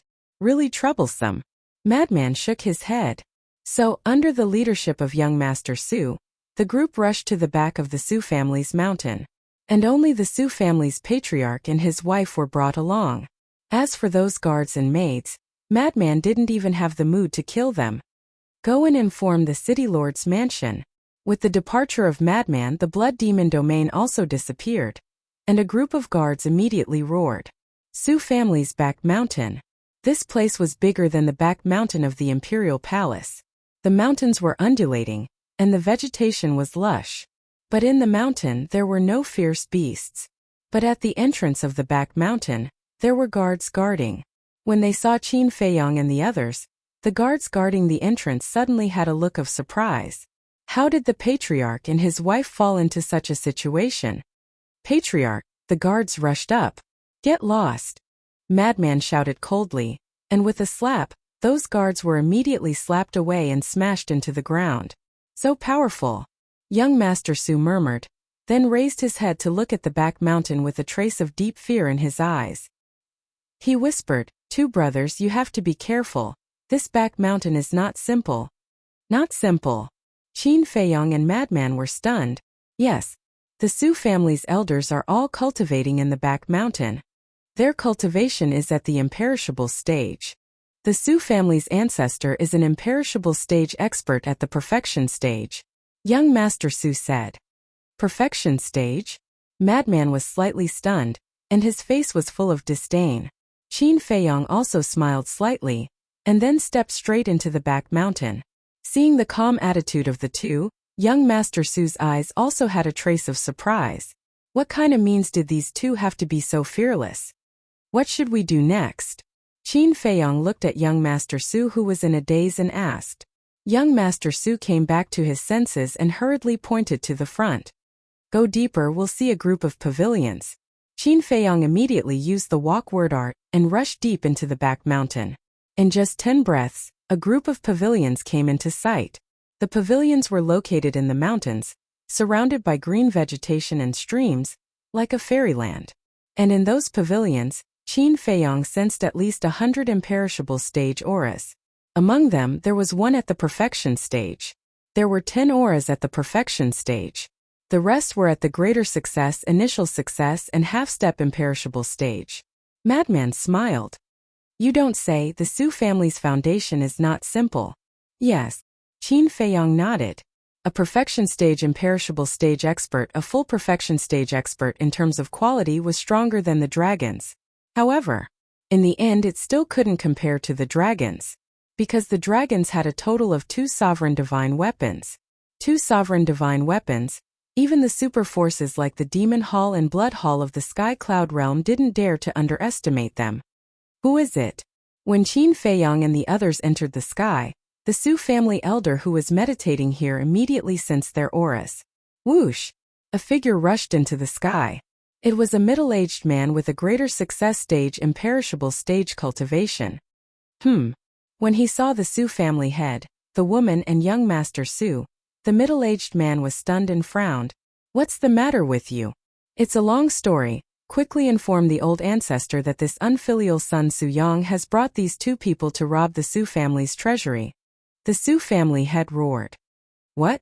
The middle-aged man looked at Qin Feiyang and Madman and frowned. Half-step imperishable stage? What kind of joke was this? Half-step imperishable stage dared to rob the Su family's treasury?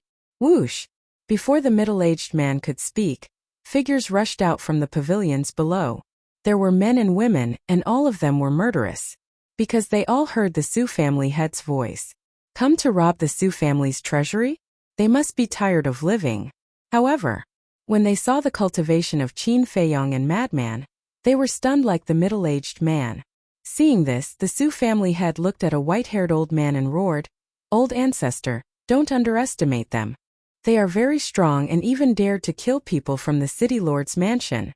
This white-haired old man was the Su family's old ancestor. What? They dared to kill people from the city lord's mansion. The group of elders looked at the 2 in shock. The white-haired old man's eyes were also full of surprise. But Qin Feiyang didn't pay attention to them. He looked at young Master Su and asked, Where is the treasury? Young Master Su swallowed his saliva and said, It's below the old ancestor's pavilion. I'll take you there. Even though Qin Feiyang and Madman appeared to be so calm, he was still quite afraid in the face of so many elders. Qin Feiyang turned to look at Madman and smiled. Then, senior brother, I'll leave this place to you? No problem. Madman waved his hand. Let's go. Qin Feiyang looked at young Master Su and smiled. Young Master Su nodded and flew down in fear. Qin Feiyang also left behind the Su family head, and the woman and followed behind him. As for those elders, they were completely treated as air. Brat, you dare. Seeing this, an elder suddenly shouted and rushed towards Qin Feiyang and young Master Su. Young Master Su suddenly panicked. Don't be nervous with my senior brother here, no one can hurt you. Qin Feiyang smiled and comforted him. Is that so? Young Master Su was a little suspicious. Jejia at the same time Madman bared his teeth and smiled. The blood demon domain opened again and enveloped the group of elders. The Su family head suddenly changed his expression and shouted, Don't be enveloped by this barrier. The group of elders was stunned and looked at the blood demon domain suspiciously. This barrier can forcibly deprive 5 small realms of cultivation. The Su family head roared. What? Deprive 5 small realms of cultivation? The group of elders suddenly changed their expressions. Even the old ancestor of the Su family was the same. However, it was already too late to realize this. The blood demon domain instantly fell, and all their cultivation began to plummet. At the same time, Madman took a step forward, and like a ghost, he arrived behind the elder who was charging towards Qin Feiyang and Qin Feiyang. With a palm strike, the elder's sea of qi shattered on the spot with a cracking sound. This power. The elder was shocked and immediately judged the strength of Madman's body and quickly reminded, Be careful, his body and strength are different from ordinary people. The old ancestor of the Su family roared, Even so, so what? Kill him. Boom! The group of elders suddenly burst out with a terrifying aura and madly rushed towards Madman. As for the old ancestor of the Su family, with monstrous anger, he rushed towards Qin Feiyang and young Master Su. His old eyes were filled with strong killing intent.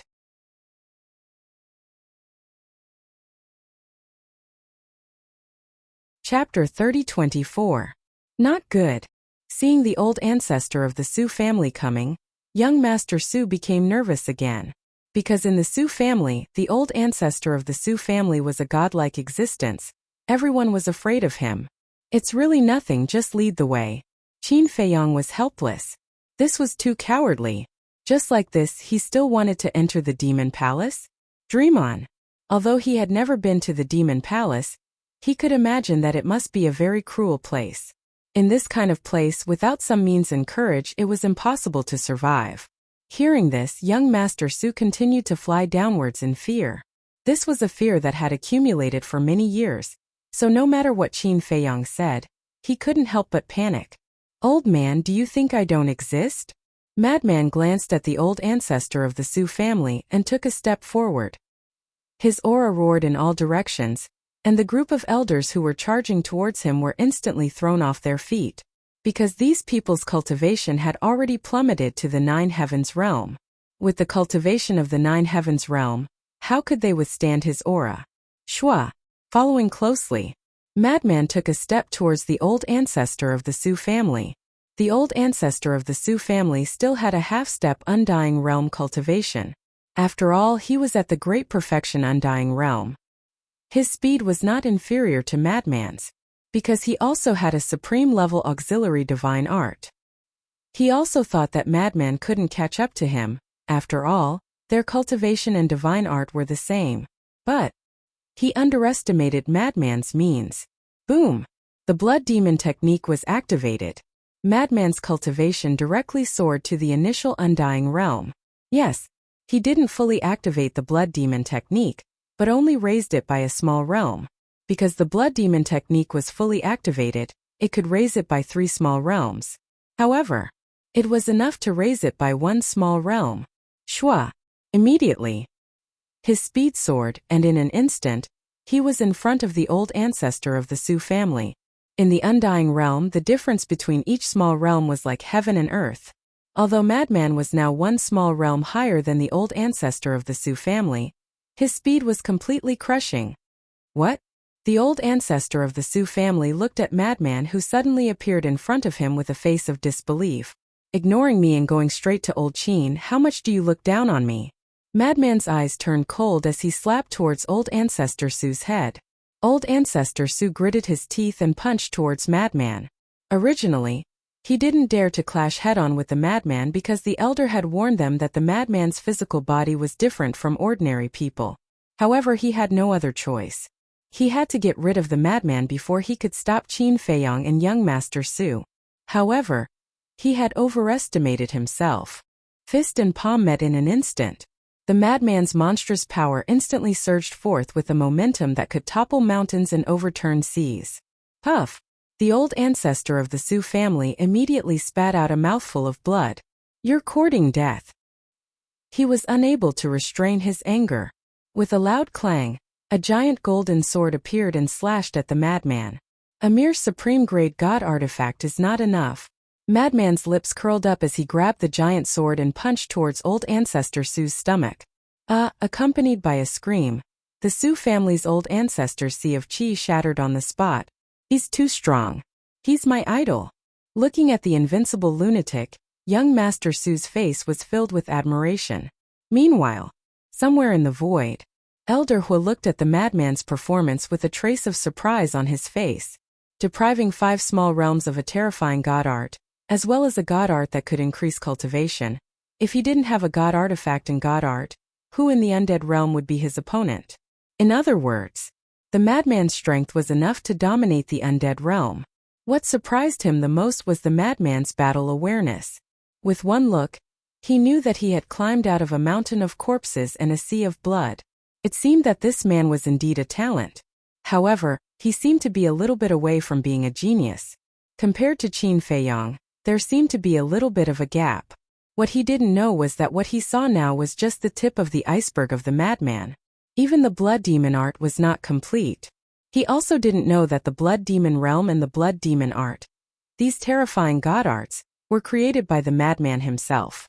If he knew, then he definitely wouldn't think so. Outside, the Madman was like a demonic god, causing all the elders of the Su family to be in a state of panic. Qin Feiyong and young Master Su went straight into the attic of the Su family's old ancestor. The layout of the room was quite simple. Young Master Su went straight to the center of the hall, looked at Qin Feiyong and said, The treasure house is below. Then do you know how to open it? Qin Feiyang asked. I don't know about this. Young Master Su shook his head. Qin Feiyang scanned the hall. There must be a mechanism in this place, but there was no need to find it now. He summoned the golden scale sword and directly slashed down. The ground immediately cracked open. What kind of god artifact is this so sharp? Young Master Su was dumbfounded. This ground was unusual. The Su family's old ancestor used divine power to refine it. Even if they were in the peak undead realm, they might not be able to break it. But the sword in this man's hand was as simple as cutting tofu. The golden scale sword did not awaken, nor did it have any aura. So young Master Su did not recognize that this was a god artifact. Qin Feiyang did not explain. He put away the golden scale sword and looked down. A secret room of about 100 feet immediately came into sight.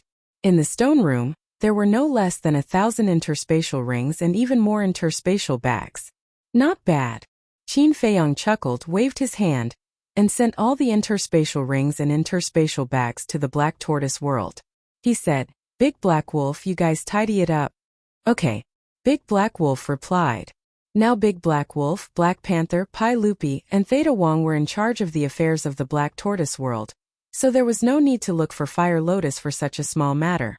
Then, Qin Feiyang turned and walked out. Young Master Su hurriedly followed behind Qin Feiyang. Done. Seeing Qin Feiyang come out, Madman grinned. Yes. Qin Feiyang nodded. I just took a look, there are still a lot of spirit veins and crystal veins underground, why don't we take them away? Madman said. Spirit veins, crystal veins, Qin Feiyang murmured as he scanned the ground under his feet. Although there were already a lot of spirit veins and crystal veins in the Black Tortoise world, the Black Tortoise world was growing every day, becoming more and more vast. So in the future, there would be more and more spirit veins and crystal veins. Suddenly, Qin Feiyang released his divine sense and rushed into the ground. Immediately, there was a trace of surprise in his eyes. The spirit veins and crystal veins below were at least rank 5 divine level, and there were a lot of them, about 5 to 600. A mere family in Tianfeng City actually had so many spirit veins and crystal veins? Then as the strongest force in the eastern continent, how many did the Demon Palace have? Qin Feiyang shook his head. Why did he unconsciously think of the Demon Palace? What was he thinking about all day long? Was the Demon Palace someone he could offend? He had to get rid of this thought quickly. He had already offended a blood hall. If he offended the Demon Palace, then there would be no place for them in the Tianyun realm. Qin Feiyang soared into the sky, and his divine power poured into the ground. What is he doing? Could it be? You bastard, my Su family will not let you go. The Su family patriarch and the others looked at Qin Feiyang's actions and immediately roared. But Qin Feiyang turned a deaf ear to them. With a wave of his hand, spirit veins and crystal veins quickly appeared from the ground. Then he sent them all to the Black Tortoise world. Damn it, damn it. The Su family's old ancestor was furious. But since his Qi was destroyed, he could only watch as Qin Feiyang frantically looted. In just a few breaths, the meridians and spirit veins in the back mountain were all looted by Qin Feiyang. This time, Qin Feiyang just looked at the group of people from the Su family and laughed. You can't blame me for this, it's you who didn't take the 100 billion spirit stones. So it's still our fault? The Su family patriarch roared. Otherwise it's still my fault. You guys, why do you refuse a toast only to be forced to drink a forfeit? You have to force us to be serious. This is great, the treasury is gone, the spirit veins and crystal veins are also gone. The next time you encounter something like this, you have to remember. It's wise to give up the small for the big. Qin Feiyang laughed. The Su family patriarch was so angry that he spat out a mouthful of blood. You spat out blood just like that? You're too weak. Madman sneered. Boom. But before he finished speaking, 2 terrifying divine powers descended. Qin Feiyang and the others looked up and saw 2 middle-aged men appear in the sky. City Lord, Commander. Everyone in the Su family suddenly seemed to have seen their savior. At the same time, Madman landed in front of Qin Feiyang and without any hesitation, he took young Master Su and flew away. City Lord, these people are too arrogant. Not only did they loot our Su family's treasury, but they also took away all our spirit veins and crystal veins. You must make a decision for us. The Su family patriarch roared. The city lord looked at the direction where Qin Feiyang and the other two left and asked, "Then what's going on with your son?" "This is an unfilial son. I originally wanted to take him to the city lord's mansion personally to apologize. But this unfilial son actually brought them to loot our treasury," the Su family patriarch said angrily. The city lord said, "Did the other person who mastered the law of space and time appear? I didn't see him. But looking at the situation, they should have separated. Otherwise, he would definitely appear now and use the law of space and time to escape," the Su family patriarch said. "Without that person, it's easy to deal with." The city lord smiled coldly and took the commander with him as he stepped into the air. "I'll follow and take a look." The Su family old ancestor took out a spirit sea pill and threw it into his mouth, then used his divine sense to chase after them. Back to Qin Feiyang. The three of them had already escaped outside the city and entered the mountain, but they didn't relax at all, because the city lord had already caught up. It was too easy for a half-step ruler to catch up with them, and young Master Su was even more panicked. These two people were very strong, but he also saw with his own eyes that they couldn't fight back in front of the city lord in Tianyue building. What should he do? Madman suddenly opened his mouth and laughed. "Old Qin, this person is always a disaster." "I'm a disaster?" Young Master Su was stunned. "I'm not talking about you, I'm talking about the city lord." Madman rolled his eyes at him. "Is that so?" Young Master Su breathed a sigh of relief. He thought he was talking about him. You're tuning into the Li Mei Sword of Destiny YouTube channel. We're so grateful for your support, and don't forget to subscribe to join us on this incredible journey through captivating stories. Your generosity through donations truly makes a world of difference, as it's the primary source of revenue that allows me to expand and enhance this channel for you. Thank you from the bottom of my heart for being a part of this adventure.